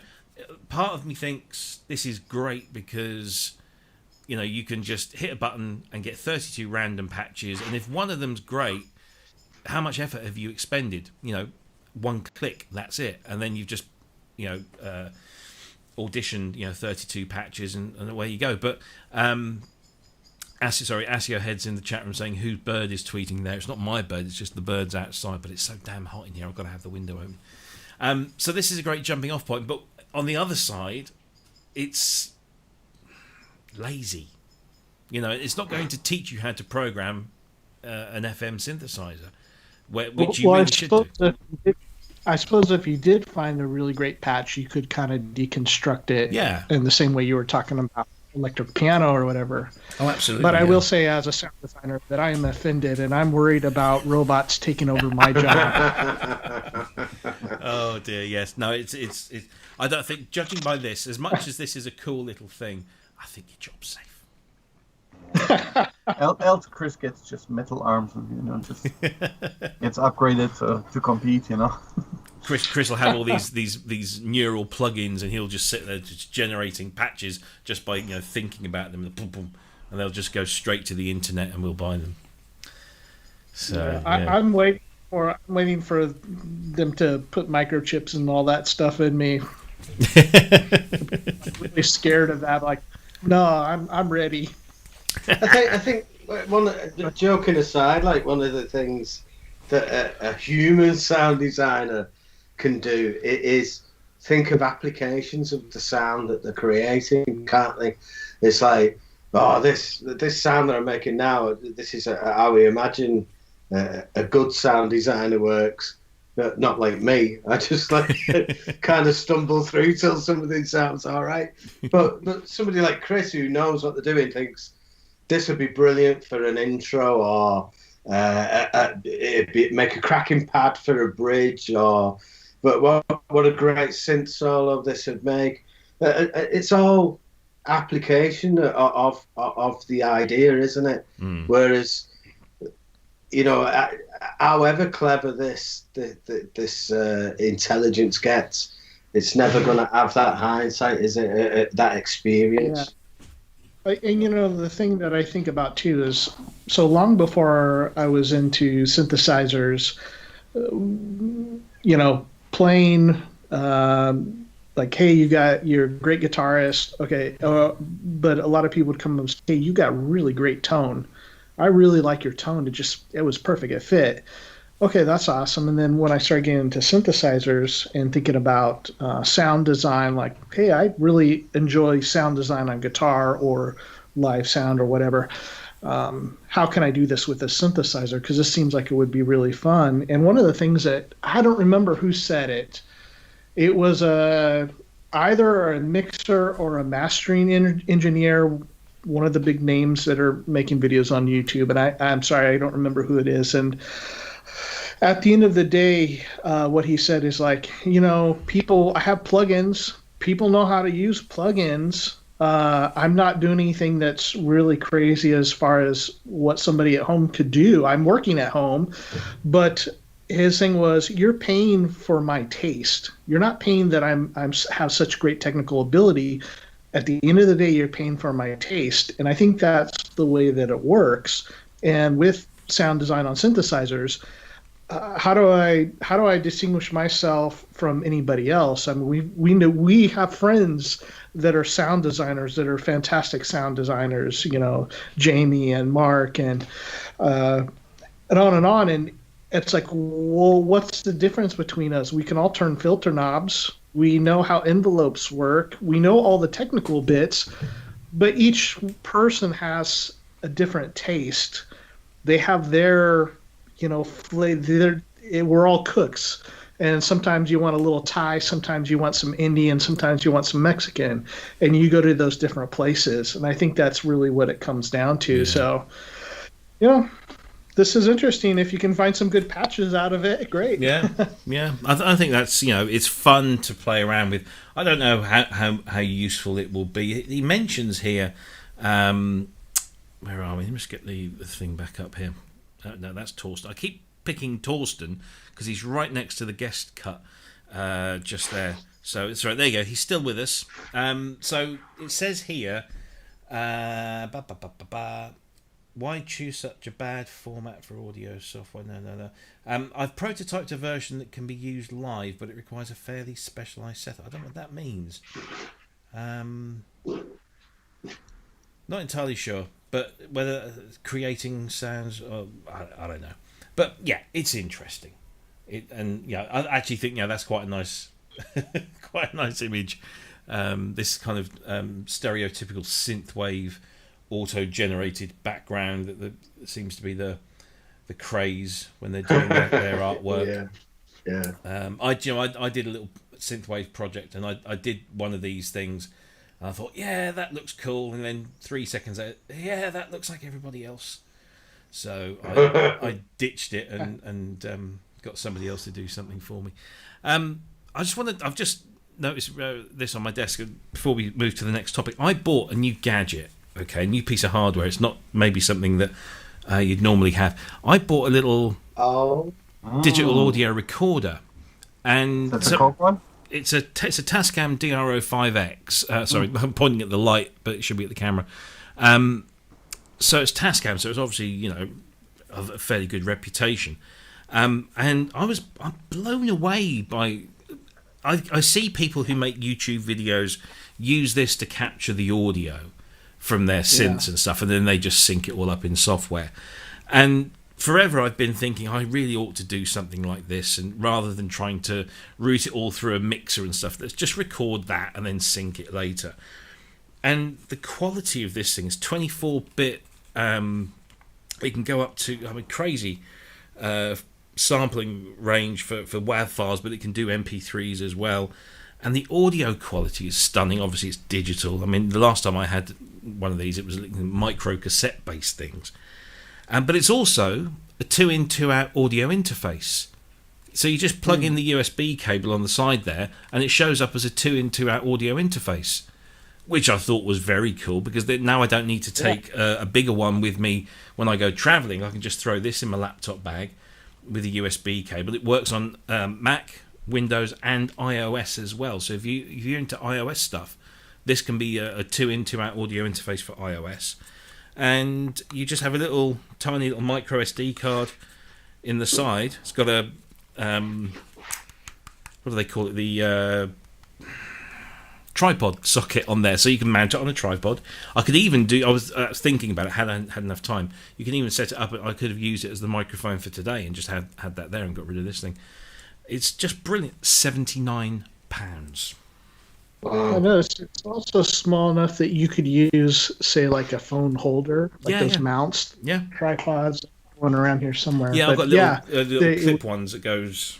Yeah, but I got one of these. I bought a webcam for work because my authoring desktop doesn't have one. I need to do some Zoom calls or whatever. So I got this little mini tripod that just does that, and then it's an even bigger tripod. And then that can just sit on top. It's just so cool, so little and cool. Yeah.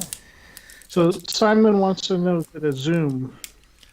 What brand is it? Oh, this is Tascam. This one, but there are the Zoom's the ones that a lot of people talk about. But this was the Tascam. It's £79 on Amazon. That's good. That and you get something like 18 hours out of a pair of regular alkaline batteries, which is not bad. Yeah. So the interesting thing is that have some other pro musician friends. And we used to get together during the holidays and just record something in a garage. And so the bassist had just a little unit like that, and we wouldn't mic anything up. I mean, just nothing fancy. Like we would just it was a producer that plays guitar, like a guy that does work for Miley Cyrus and people like that, pop. My bassist friend, myself, and then we have the singer, and just fun. We would just use that and a phone to video it and just post it up for our friends. Mm-hmm. And it was surprising because we just do like a really rough mix acoustically. So I would be playing guitar with a small amp, singer with just a really simple mic setup, bass, nothing that was mixed at all other than what you heard acoustically. And we're really surprised about what you could do with one of those little stereo recorders. I mean, if you use these microphones, the built-in ones, it's good. I mean, it is good. I actually plugged my headphones in, and I was recording. I'd press record and was just doing sounds and checking the stereo field and that. And I recorded just ambient sound. And my wife shouts up the stairs for something, and I responded. And then I stopped recording and played it back, and the quality was just perfect. And it sounded like my wife had just called me, from downstairs again. It was really very, very, very good. And one thing I really want to try is binaural recording. So it's something that's been a passion of mine, proper, binaural stuff. Because there's a guy called Steve Marshall who's down in the West Country who made an album called By Location. He just went around the world with. Basically, instead of having like one of these dummy heads with the two microphones here, he just had a couple of lavalier mics, mono lavalier mics, and just had one on each collar, and was just walking around, places, recording ambient environments, and then he mixed it in with music, and you sit there and you listen to it, and the sound is just, it's proper 3-dimensional sound. It's incredible. And I spoke to him and I said, what did you use? And he said, I just used a mini disc recorder. And I've got one of those, little portable mini disc recorder. And I've always wanted to do it. But now this is even better because it's so much better quality. Don't have to worry about discs. It's all in the box. So I've got one lavalier mic. I'm going to see if I can buy another one and go out and do some... Yeah, so when you talk about your wife yelling up the stairs, I just got this picture. You remember the Sesame Street with, was it Herbie Hancock? I can't remember, that had the Fairlight. Oh And yeah, so he's got demonstrating for the kids, and he has this little girl say something into it. yeah, Then he Tatiana Ali. maps it. Yeah, He's doing all this. And I just had this picture of Robbie working himself towards divorce as his wife says, "Let's out the trash," and then he's like, "Take out the trash." Oh, trust me, I do that all the time. Yeah, and farts. That's the first thing you do when you test a sample. You go, and then you play it back, and everybody laughs, and you move on. But no, it's funny because I've just, I said the other week that I've plumbed the S6000 back in. So yesterday I was talking to a friend of mine, and he said, "Oh, have you installed the SD card update or upgrade?" And I said, "No, I really should do it." So I bought all the gear for it. I was just waiting to arrive this week. Once that arrives, and I've got my little recorder, I just feel so inspired to crack on doing some proper kind of fan sound sampling again. It's quite inspirational. Yeah, the SD card thing for the S6000 is fantastic. Yeah, I fitted one in mine. It is great, and it's just so you don't need that Axis thing anymore, really, because you can just get the samples off your computer dead quick. yeah. In. Well, that's what I always liked, was the fact that you could just USB it in, and it would just, as soon as you turn it on, it would show up as a hard drive, and you can just drag and drop. But I actually fired up Axis for the first time, God, in years, the other day. I got a Windows virtual machine, and I put it on there, and that's how we used to do everything back then, was all on Axis, because it was just so simple to use. Oh, and the memories came flooding back. But like you say, I think nowadays it's just, you don't really need to worry about it. It is good for editing samples, isn't it? I tell you, Chris. so what it's best for is mapping, because you can just drag and drop rather than twiddle, plus, that kind of thing. So, sorry, Chris, you were going to say. Just saying, I think you've got the idea for the next Spitfire Audio Labs. They'll hire a new sound set, and with this granular synthesis, you'll do the samples, and they can call it flatuescence. Yeah, granular flatuous. So instead of Bach switched on, Bach farted along, yeah. Yeah, Farthoven. So, what do we got next? Ben, why don't we move to your section? Right. Okay. Well, I was wondering if how you lot and people in the chat room manage the time. I know that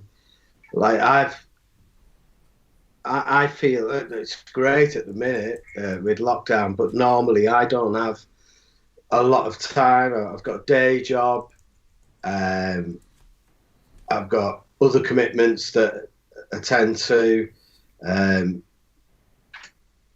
I gig with Electro 80s every weekend. I have to prep stuff for Electro 80s with the other members of the band. And so taking I'd really love to do soundtracks all the time, but I reckon that takes a massive step for me. I think I need to step out of everything and just do that daily and get better and better and better at it, hopefully. And I can't really do that in the current situation that I've got. I'm just too busy. I was wondering how you go about managing your time.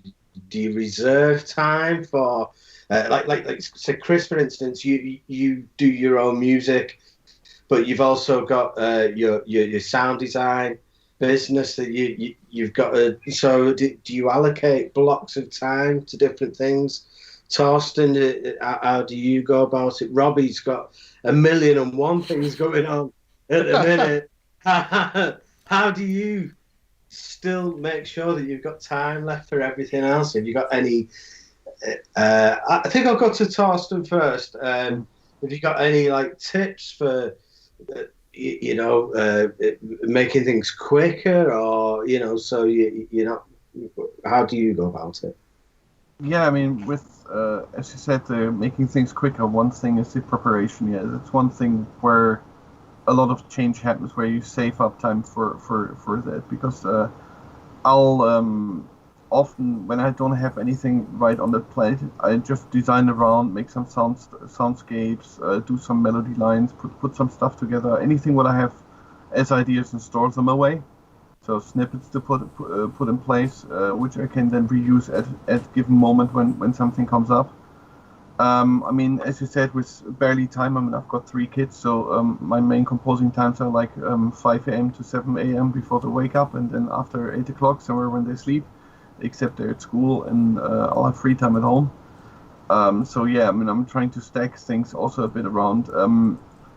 I prep for projects quite a lot, so the time when I really start working on the things, it's more like in blocks. It's just really slotting in things very quickly, so it's just moving along.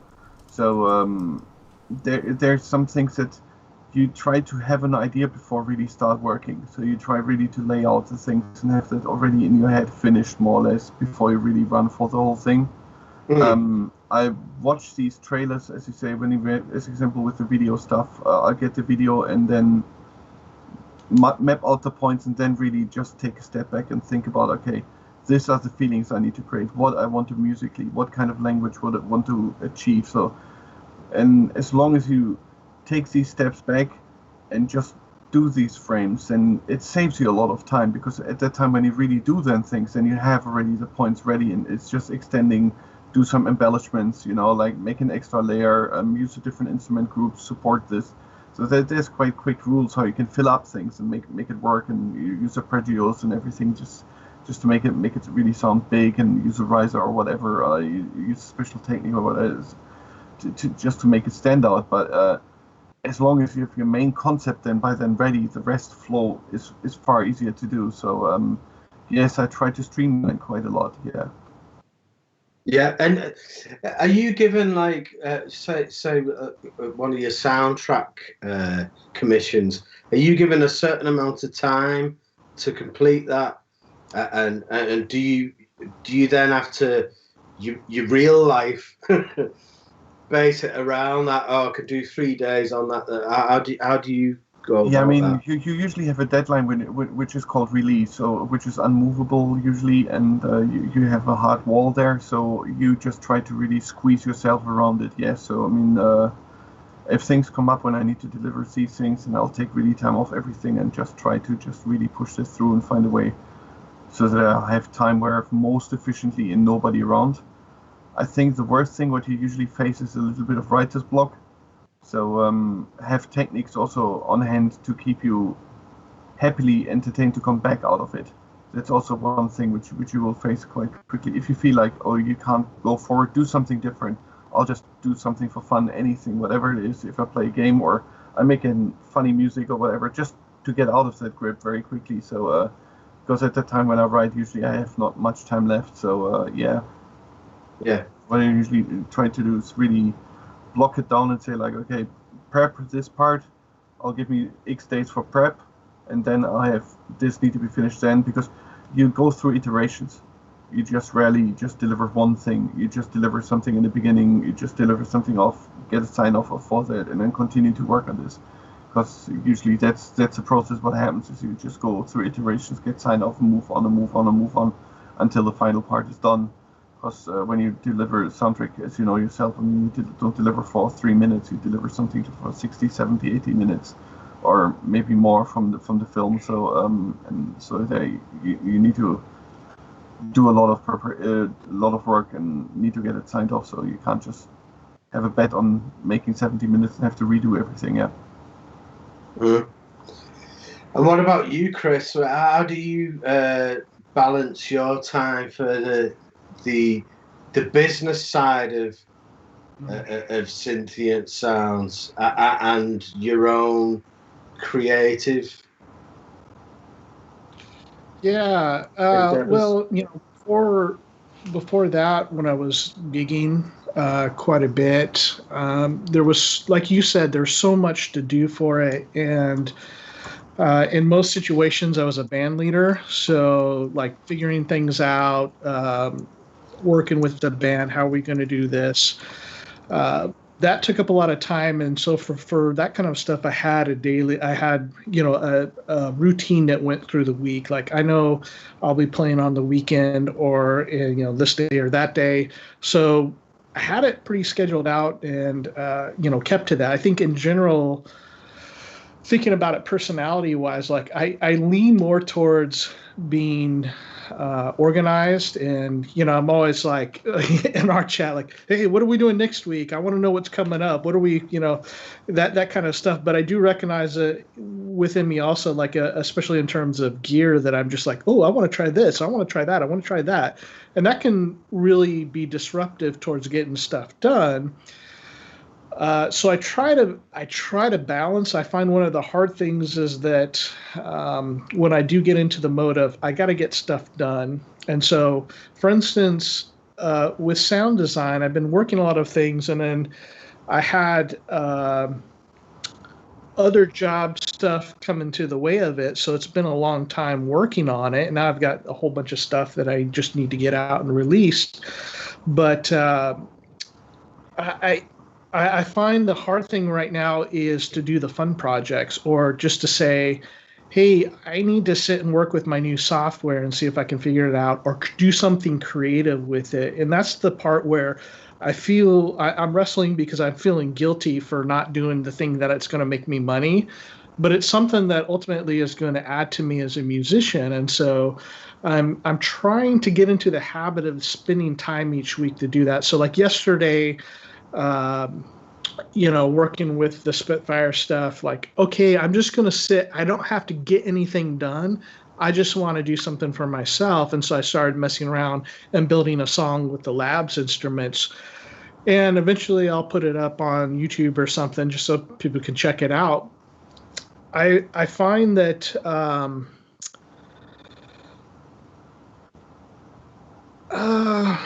let's see. The deadlines help. I have been finding that scheduling. So, like for instance, with sound design, I have a particular time in the day, and one of the things I've wrestled with here was my wife's working from home now, and so with all the COVID shutdown. And it's thrown my rhythm off just a little bit. It's not disrupt me. I love having her home, but I find that our schedules do not match. She's a very early morning person, get up. Her work requires her to show up at 8, so she's already doing stuff. And I'm still trying to get myself. That's not the hard part. The hard part is on the other side of the day when she's getting done. And I'm like, all right, I need to spend another couple hours doing sound design. And so I've had to work around that. I go, hey, I can't be off yet. I can't hang out yet. I've got to do this stuff. And that's been probably as far as recently my struggles. But one thing that's really kind of pushed on it is borrowing my friend's Prophet 6. So I've had to push off some other sound design stuff to work on this because I only have a limited time with it. And so that is really just kind of, I'm struggling. I'm fighting to do everything else because I need to spend so much time in it. I could make a bank of 100 really quick, but they would not satisfy me as an artist. So I spend a lot of time in it. I revise and I go back. I go, is this really the best one? And so it takes a lot of time for me. But it is kind of a good thing because, man, I've been pushing it. To the point of I like to change around in sound design. So for a few nights, I'll work on one synthesizer and then I'll go on to another one and keep working. But now it's Prophet 6 all the time. And sometimes that works out good because I sit down. Like last night, I sat down on it and I was like, man, there's not enough LFOs. There's not, the routings. You can't adjust the SYN levels to these modules. What am I going to do with this thing now? And I'm on patch 60 or something. And then it pushes you to go, okay, I've got to get this done. You have this to work with. What can you do with it? And then I just went off into some other direction that I hadn't gone. It ended up being really amazing. And I loved it. So I don't know. Yeah. Love that. What about you, Robbie? You've got tons of things going on at the minute, haven't you? I think one of the differences with me and a lot of other people is I have a day job which involves a degree of audio production work, but everything else has to take the back seat, has to be second down the line, because the day job is what pays the bills. It's what puts a roof over their heads and the clothes on my kids. So that always has to take precedence. And luckily, because I work from home, I can pretty much set my own working hours. So if I need to go somewhere or do something, I can just do that, and it doesn't make any difference. So I can be quite flexible in that regard. However, when it does come to other projects, so for example, take Synthfest last year. So I get a call in April, I think it was about a year, just over a year ago, saying, "Would you like to do this seminar?" And I'm like, "Yeah, I'll do it." Didn't even think about it. Yeah, let's do it. And then I think, "Oh, okay. I've got to do something." So this is April. Synthfest is in October. Loads of time. I'll worry about that next month. And then I'll worry about... And what I actually find is that I probably do my best work when I leave it right to the last minute. And then I have to come up with something. Because that seminar didn't come together until about 2 weeks before Synthfest. And I'd had, however many months that was before. So my time management is pretty rubbish. And I have to be quite strict on myself sometimes. And... force myself to do things. Other times, these interviews that I'm doing for the podcasts, some of these people are the other side of the world, and so I have to make, allowances for that. And I get a similar thing as Cryss was saying with the domestic life, balancing it out. Because every Sunday now for the past few months, I've said to the missus at about 7:15, 7:30, right, I'll see you later. I'll be back down in a couple of hours or so. Oh, you're off again. Yeah. But look, come on, I'm here all day, every day. It's not like I go anywhere. But the family are pretty understanding, and so yeah, it's I'm quite lucky in that I have to fit everything else in around a day job. But there are some times when it just all piles in, like these 48 hours today and tomorrow are going to be pretty hectic, and I'm going to be working. I'm going to be like tomorrow. I'm going to be up, starting work at 8:30. I'll finish at about 5:36. I'll have some dinner, and then I'm back up here, doing interviews with people the other side of the world. So, and then that won't finish probably until very late at night, which is fine. But I'm shattered at the moment. So, yeah. I've always tried to keep a diary, or not a diary, a schedule. I've tried doing lists. I've tried, limiting things and saying no to meetings that I don't need to be at. But I'm just useless at it. I'll just turn up, and then I'll be sat there in the meeting, talking something or other, and then I'm on the other screen, hand drawing in automation on audio files and stuff, for music and narration and things, and then I listen back to it and I've completely messed it up. So I never learn. Yeah, I think my day job helps me there. So I'll need. What do you do as a day job? I'm program manager, so producer, project manager for the sports channel. So I'll need to run technical projects. So that's my day-to-day run. So I'll have to run schedules for lots of people. So that helps me. The one thing I hate is Gantt charts. I hate Gantt charts. Where they say, here's a job, here are all the different tasks, here's who's going to be doing those tasks, and here's how long it should take them. They never, ever, ever work. Yeah, my job is to make exactly that. I hate people like you. I'm quite good at it, this one's still there. I remember I was at a company once where we were a software development company, and we wrote software for the government. So there's pretty strict schedules and stuff going on, and we were not always hitting our estimates in terms of duration, and cost as well. But mostly, we'd promise something on July 1st, and it would turn up. We wouldn't say what year, but it would turn up eventually. So we actually brought in a guy who was all about estimation and using projects, project things like Gantt charts and stuff, and spreadsheets and all this stuff. And he was there for over a year, and increasingly, with less and less hair as he was pulling it out, because he could not get us to. It was like turning an oil tanker.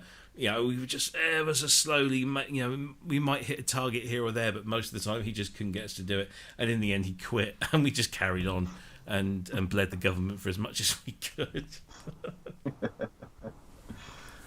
Yeah. Anyway, I remember when I opened up my own studio. That was like the idea of that was I'll be able to do music all the time. In studio dead time, we'll record our own stuff, and even back then, this was like mid '90s. I had aspirations of getting into soundtrack stuff. I thought, got my own studio there. I'll be able to get the clients in and use any dead time for my own thing. You're just so tired after a day of recording everybody. It's the last thing you want to do. That's the thing. That's the thing, because I do the same with me. I do the day job, and I'm my day job. So this is me going to work. I'm now at work, and then when I want to come and play, this is where. So I live in this room pretty much 24/7. So I don't have to do much, but it's so tiring sitting down, working, on computer screens. And at the end of the day, you go downstairs, you have some tea, and the only thing you want to do is just put your feet up or go to sleep, especially when you get to my age. And so it's just trying to drive yourself. No, actually, no, you need to do this, or you really ought to do this. So it's like when I buy the new toys and stuff, it kind of gives me that impetus to kind of go and be a little creative in my own personal way, rather than what clients are telling me to do. But then the bottom line is you've got to bring the money in, and you've got to do what dictates that. I mean, when I got made redundant from my last day job, which was about 8 years ago, I thought about going self-employed in the music technology business, and I spoke to Dave Spears at length, along with his business partner Cryss. And one of the first things they said is, do you want to make your hobby your job? Because if you do, you will begin to hate your hobby. And that's, if you're happy to do that, then go ahead. And that was one of the first things that made me think, do I really want to do that? But over the years, that's all I've ever done, and I still don't hate my hobby, and I still don't hate my day job, so it's all good. But there's a lot of thought has to go into that. Yeah, I like what you said about getting a piece of gear or something, and it kind of revitalizing, and I think it's something that's overlooked. I mean, we're trying to be very cautious because, of course, the whole gear world is like, let's consume more gear, let's just get stuff and not make music. Okay, yeah, that's out there, and that's something that has to be paid attention to. But also, I mean, to take joy in some of these things that we're taking joy in, because they do produce creativity, they do renew you in a way. And so something like Labs has done for me this week, I don't mind. Like, I think it's a good thing, because then I'm going to be thinking a little bit differently about my entire music experience, because I got some new piece of gear, or I'm going to try the software. So here's a question for you guys, because it's on the list here. I'll just throw this in. The last couple of shows that we've been doing, I've been talking about backing up, and I was still doing this massive system kind of migration across various backup disks, and I just thought it would be interesting to find out what people did for their backups of the stuff that they do, whether it's instrument backups or data backups, what sort of thing are you all using? I'll jump in. My backups are pretty, as you probably imagine, pretty basic. I've got cloud backup. I've got two forms of cloud backup. I've got 2 terabytes on iCloud and more than that on Dropbox as well. I've got like a pro Dropbox account, and so I kind of use that as storage for everything. Do you automate that, or do you just manually transfer it over? That's pretty much where I save everything, so it's done right all the time. Do you know what I mean? Because one of the weird things about iCloud is I originally got it to try and reduce hard drive space, but you fool.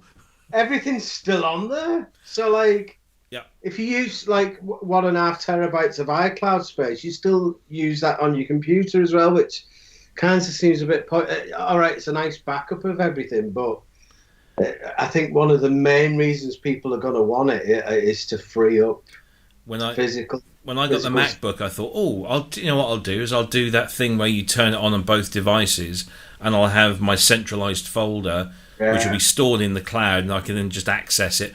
Oh no, it goes and puts everything on both devices. Well, so what I'm going to do now is for my birthday, which is not too long off, Vicky's bought me a 2 terabyte external SSD. So I'm going to kind of use that with the computer I'm currently on.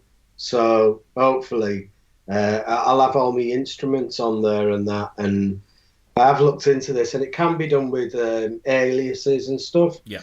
So I'll have my instruments on the drive, and I'll have the songs on the drive.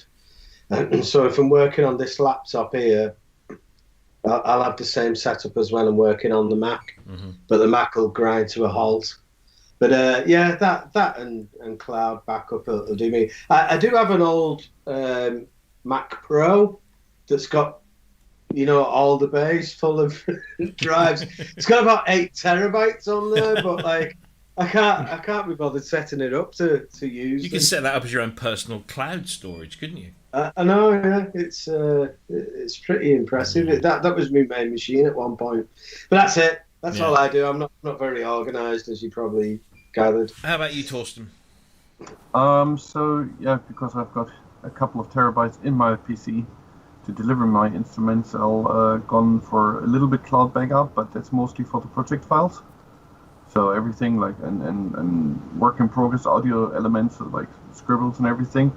And then the instruments and my project files, additionally, I'll all back up locally, additionally on Samsung M3, this small portable drive, so I've got a couple of those, so where I store these things separately, so I've got a couple for instruments, 5 for them, and then 1 so far for the projects, which I have at the moment, so still a little bit space, but there's the second one already on the table, So they're quite handy. But I mean, I have also for everything project related, I have online cloud backups. But I don't do that with the instruments because I mean that would take centuries to download again. So therefore, there definitely for that part is all local triples checked. So I've got 3 copies of everything. So 1 on computer and 2 on backups. So yeah. Yeah, that's good. How about you, Cryss? What are your backup methods? Yeah, so I've for years have had, it's so old, one of those big old white Apple time capsule hardware. And I've got that set up with the Wi-Fi in the house, so it's just sitting up above the entertainment center. And I'll do like regular backups with that. Just so, I mean, my main computer is what I use for both jobs, so everything is this laptop, but it backs up to there. And then I keep a second, I bought a very fast, like a solid state drive. I don't remember how many terabytes, 2 or 4 terabytes or something. And that is just one of the little like portable ones, but it's super fast. And so it doesn't take long to back up the computer, but I only do that every once in a while. And then I keep that out in my dad's. We don't live with my parents, but I keep it off site Yeah. with them. So he's got a safe. So his house burns down, my data is still in that. So I feel like if something happens to our house, there's a copy somewhere else in the world that I'll be able to get back to. And so not only for music, but for photos and, whatever important documents and stuff, I always have access into it several different places. And if it's just something that I need that maybe I accidentally deleted off, I'm just using Time Machine to grab it from the time capsule.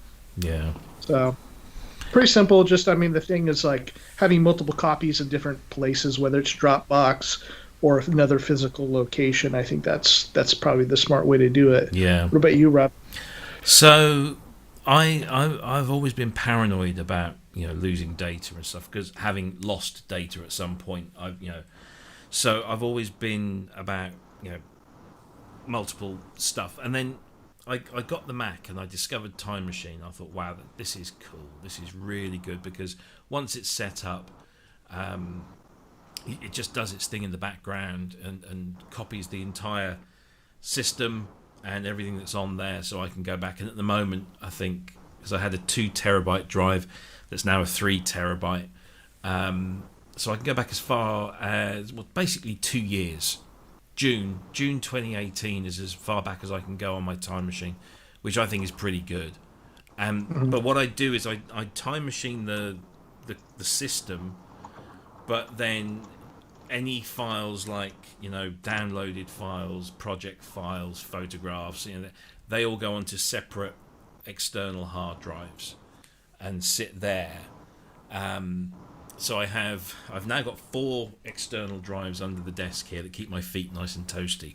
So one of those is like a main storage of just stuff. One is for sound libraries. One is for Time Machine, and the other one is this 2 terabyte that I've just freed up. That will be something. I might just make it a second Time Machine. I don't know. I'm not sure what I want to do with it yet. But I've also got a NAS downstairs, a 6 terabyte NAS, which I primarily bought for my music, as in my audio, my music collection, my digital music collection. Yeah. Because I would not ever want, that's cost me a lot of money and time and effort to curate that and tag it. And I'm really anal when it comes to my tags and everything. So there's something like, what's on there at the moment? I think it's like half full. So it's about 3 terabytes of music on there. So I bought the NAS, and it just mirrors, and I've never had a problem. I think my previous NAS developed a fault, but luckily, everything was on the other drive. I was able to recover it, and then I just changed over that. But I really do want something off-site. I'm thinking and looking at various cloud options, but it would take forever to upload. I've got underneath the desk here, I've got a 10, a 5. I've got 20 terabytes underneath the desk, 6 terabytes downstairs. So that's 26 terabytes plus a terabyte here, 27 terabyte for the laptop, 28. So we're looking, say, 30 terabytes of cloud-based storage to make sure that everything is, backed up off-site, because that's where I really want to make sure, just in case. It's not cheap, but I had this thing, 2 or 3 weeks ago, my Time Machine drive started to play up, and so I thought, time to change. I wasn't sure what the problem was, so I thought, well, I'll buy a 10 terabyte storage drive. I moved everything that was on the 5 terabyte to the 10 terabyte. Then everything that was on the 3 terabyte went onto the 5 terabyte, and then the Time Machine went on from the 2 terabyte to the 3 terabyte, if that all makes sense. So copying, I don't know, have you ever swapped Time Machine drives, particularly large ones? It's awful in terms of just the length of time it takes, because all you have to do is drag and drop the folder, because on the Time Machine drive you have one folder called backups dot something or other, and then everything is in there. So you just drag this one folder from your existing Time Machine drive to your new chosen time machine drive. And what the Mac does is it goes through and prepares the files to transfer. Now, on a 2-year time machine backup, that's, on my system, almost 6 million files. And so it has to prep 6 million files. And it took over a day to do that prep. And then it took over a day to actually transfer it over. The first time I did it, it failed. The second time I did it, we had a power cut. Third time, luckily, it all went through. So now everything's tickety-boo. And I don't want to jinx it. But, yeah, it's an expensive business to do it. But I think you have to weigh up the cost of the expense of doing it against the cost of what would happen if you lost it all. Yeah. And you know, with the solid-state drives coming down in price, I mean, that old time capsule has a spinner in it, and I absolutely loathe it. I mean, it's like, okay, I guess I'll let this go overnight, but with my little external solid-state drive, I hook it up in, I don't know, half an hour, and it's done a terabyte and a half or something, you know? I think that's the next thing for me is to convert everything to solid state and then think about cloud. And they're also very small, so you have a secure place off-site. Yeah. You know, Asiohead had done the same thing with his dad, where they swapped hard drives, spare hard drives, so that they each have a copy. One person's house burned down, the other has that, and it's free. You know, you're not paying for Dropbox or anything. Yeah. It's who's got the cough? It's outside. I'm in the garden. Don't forget. Yeah, so it's an expensive business, but like I say, you know, what price your livelihood, especially if you're working on computers 24/7. So what else have we got? Or are we gonna? Is that well, I think it's probably we've gone over 2 hours. And if we got into another topic, I think we'd be here for quite a while. So this is true. Why don't we leave it for next week? Tuesday next week. Then cool. All right, then. So let's wrap things up. Let's do our usual round the table. So, Thorsten, what have you got lined up for the coming week? Sunbathing? No, not really sunbathing. I'll need to quickly finish the some trailer work which I have to do. So I'm closing in the final bits there. Anything interesting, or are you not allowed to tell us? It's a sci-fi movie. That's as much as I can say. Okay, cool. Yeah. I can see that then. So, yeah, but maybe I can. Maybe in this case, I get probably the allowance to use that part of the track as a demo, which I will let you know then. Cool. I'll got some nice present from Japan, which I'm expecting tomorrow the strings for. So a new set of strings, so I will restring it and have it ready. So that's one thing I'm really happy to try out. It's called Taishigoto Koto. So it's a kind of electric harp. Mm-hmm. So when you heard Blade Runner, you heard it definitely. There's the glitter sounds is definitely. And some of the drones were from it. So when I saw the picture, I thought it was some kind of giant omnichord. No, it's just, it's five strings. So it's one bass string which is staying on tune, and the 4 other strings are tuned along with the keys. So there's 2 in a higher octave and 2 in a octave below. So you have quite a broad spectrum. So it's 3 octaves at one string. So it's quite interesting, and I'll still have to learn the play techniques and everything, because you play the 4. You have a plectrum for all the strings, but 4 of the strings are slightly separate to the drone bass string, which is fixed to F. So you can play the others separately, but I need to still learn how to do that properly. So it takes a little bit of training, but it does sound very nice. It's a very, very cool thing. Yeah. Sounds like fun. Yeah, I mean, I just finished the garden, finishing my ukulele, which is hanging in the garden, which I need to bring in now. Mm-hmm. So we'll be in the dark hunting.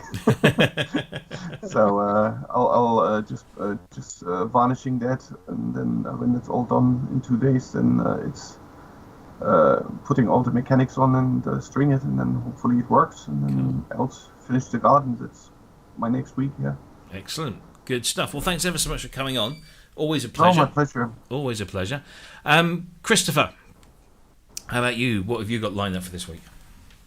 Yeah, well, back to the Prophet. It sounds like a Star Wars sequel. Revenge At of least the it's Prophet. synthesizer, so I don't mind so much. And then the fun project, of course, is getting back to this project I started yesterday with labs, and just again sitting down to use new stuff and see what inspiration comes of it. I've got a song kind of sketched out, and it's, the odd thing, I was chatting with Sonic Neutronic, because he was on Jamie's show last week, and music, and just checking out each other's music and stuff, and he loved the like dark ambient music that he makes, and he found one of mine that I had done with the Moog 1. And I'm thinking, like, yeah, I don't really do a lot of stuff online that is characteristic of the music that I would normally write. And I was a little bit sad about that.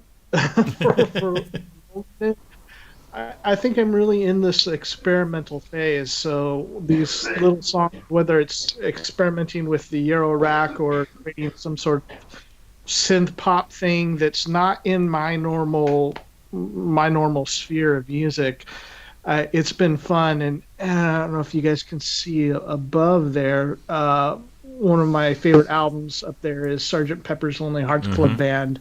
And the band, you guys probably know the story. They decided they wanted to be a different band. Yeah.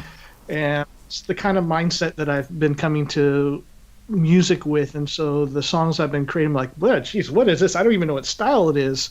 But it's been kind of a fun thing for me to explore. So I've got this track that's going that sounds like nothing I've ever done before. And I'm not saying that it's the greatest thing ever, but it's fun. Yeah. And so I'm looking forward to working on that more. Cool. Excellent. Mr. Simpson, what you got lined up? Well, I'm back to working from home again this week now. I've had a week off, so I'm not really looking forward to that. Although I am going to be working from the summer house, so very nice. That'll be a bit more pleasant than just being stuck inside all the time. I am between us lot, not if I work with you.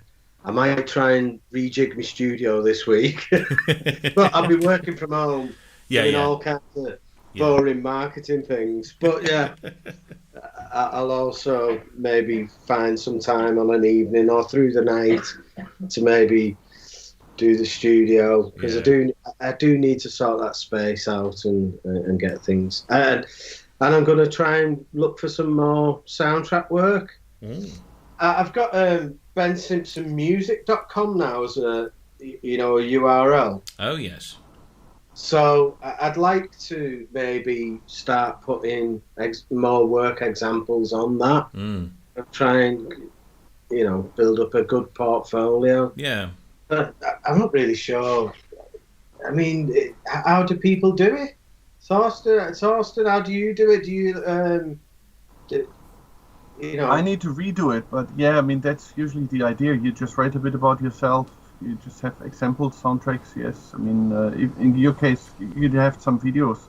I mean, if you have YouTube links where you can link a bit to some parts of your movies, that's usually the main things. I mean, Tim will be able to give you some nice tricks and have a nice design page. I mean, someone should make a nice design for it. So I mean, it's also one thing which is on my list, to get a real proper design page. I mean, it's all about showing it off in a way that people are interested in it.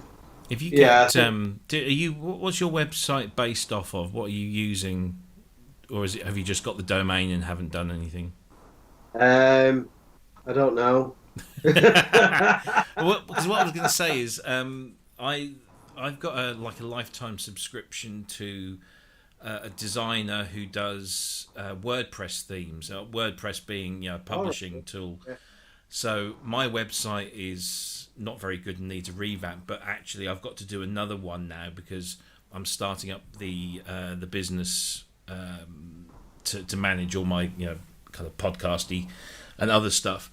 So I need to do a new website, and there are templates, basically all these templates out there, and they're often very specific templates for different jobs, so that photography, music, that kind of thing. And you'll find that you might find a template there that just needs a little tweak here and there, but it kind of gives you that core layout of biography, examples of your work, portfolio, contact details, that kind of thing. That sounds like a good solution. I think I'll look into that this week as well. Going to be busy this week. Yeah, definitely. Definitely. Sounds good. Yeah. Right. Well, I'll tell What about you? Me. What about you, Robbie? So I'm hoping that the SCSI SD parts for the S6000 turn up. They should be here in a couple of days, so I'll be really looking forward to doing that and having that with its own standalone storage for the first time in 10 years, I think, because I moved every time I move house. I pack things up and shift them, and I'm really careful. All that stuff is flight cased, but the last house move we did, which was 8 years ago, I powered it back on, and I had the original Akai IDE to SCSI adapter, which was a little board with a couple of chips on that bolted onto the hard drive and then connected to the SCSI internals, and it just died in transit, so I've not had any separate storage. I'll be looking forward to doing that. Day job, obviously, which I might try and do some more some work in the garden, which would be nice. I've got lots of because of the COVID-19 thing, I pre-ordered a whole bunch of stuff, actually not all at the same time, but just gradually over a couple of months, and it all arrived at the weekend. So I've got this Brian Eno box set to go through, music for installations, which is 6 CDs worth of ambient stuff. So I've got that to go through. I've got 4 Prince albums that all came along. I've got Christine and the Queens, then her new EP, and then I managed to pick this up, which is a bit of a blast from the past, which is the Depeche Mode Construction Time Again 12-inch box set, which has got loads of stuff in there. It's got lots of music to listen to. Thankfully, I've got the turntable over there, so I can still listen to it. And lots of editing. I've got an interview to do tomorrow, and loads of podcast editing across the week. So, yeah, it's and it's going to get warmer, they say. Oh, yes. Yes, so there you go. Anyway, so that's it. Yeah. If you guys want any of this sunshine, I will gladly trade you for some cloudy weather. Well, we don't have any at the moment. There's nothing about. As Thorsten said, I went out. We went out for the first time since middle of March to the bottle recycling place, and we filled my boot. I mean, we must have stood there looking like a right pair of alcoholics. All the bottles and the glassware that we've accumulated over the last couple of months, because we had not been able to go out. So we went out today and did that. But driving through, because where we live, it's just very, very flat, so it's all sky, just pure blue, not a cloud in sight. It was glorious, but it can be a bit heavy sometimes. So at the moment we have the nice cool breeze that kind of takes the edge off, but isn't it ironic that we have one of the finest springs on record, and most of us can't go out or don't want to go out, save for the idiots that are going out. But there you go. Yeah. Oh man, you should see the idiots driving on the road in London, which haven't driven in 3 months. That's beautiful. I really enjoy that. I mean, I've never seen so much accidents in so short distance. It's crazy. People have just forgotten the rules of the road. It's mental. Well, every time I've gone out, I've almost had an accident where somebody has been in the middle of the road or driving stupid fast. It's just crazy. Well, it's understandable because you all drive on the wrong side of the road. But Chris, I mean, the one thing which you just said, Robbie, which goes on my nerves is with a lot of limitations in London, lots of stuff is 20 miles. Mm-hmm. And at average, I mean, I drive to 20, 23, 24 miles, a little bit above, so just to go a bit down, But I mean, I have guys behind me honking light horn and then just passing me. But I mean, they are about a stretch. It's about at least half a mile to 3/4 of a mile ahead, and it takes them just literally 5-6 seconds because they just floor it like absolutely mental, and just shooting down the roads and then crashing into walls and whatever because they forgot to brake in time because they don't have the feeling for the speed anymore. Yeah. You just constantly see it, and I mean the bit where I needed to drop with my little one. I mean, luckily from tomorrow we just walk a couple of centimeters anymore, but because we should make it the normal one. But I mean, it's just insane because it's between building sites, everything. We see cyclists taking absolutely zero regards for anything. And there's so many more cyclists on the road at the moment because everybody wants to do that, you know. Yeah. Where we live, we're in the middle of the countryside, so what hasn't happened is, obviously this time of year, everything's growing, so we have the trees and the hedges and the bushes all by the side of the road, and they've all really grown because they haven't been out to cut them and trim them. So what happens is you've got this windy, twisty road where normally you can, you know, once they've cut the hedges, you can see what's coming. And there are people out there that are just, you know, ironing out the corners and doing, you know, an Ayrton Senna, doing a straight line through, you know, and crossing over to the wrong side of the road and then back again. And at crazy speeds. It's just bonkers. But there you go. So hopefully it'll all be over soon and we can get back to normal, whatever that is. Anyway, this has been episode 9 of the Pro Synth Network live show. Thanks ever so much to everyone that's joined us. For those of you who are watching after the event, thank you for watching. Press your like button and the subscribe button to get notified when we do more of these, which is every week. We'll be back here, same time, same place next week, 8 p.m. UK time, 12 p.m. Pacific, and if you're in Australia, it's 5 a.m. on a Monday morning. Sorry about that, but there you go. Worth getting up. It's definitely worth getting up. That's starting the week, though, right? Well, yeah. I mean, how better way to start your week? Thanks ever so much, guys. Your company has been a pleasure as always, and we will see you again soon. I'm going to keep talking so I can call up the right screen, and we're going to do a proper fade out this time. So take great care of yourselves, and we'll see you all next week. Bye bye.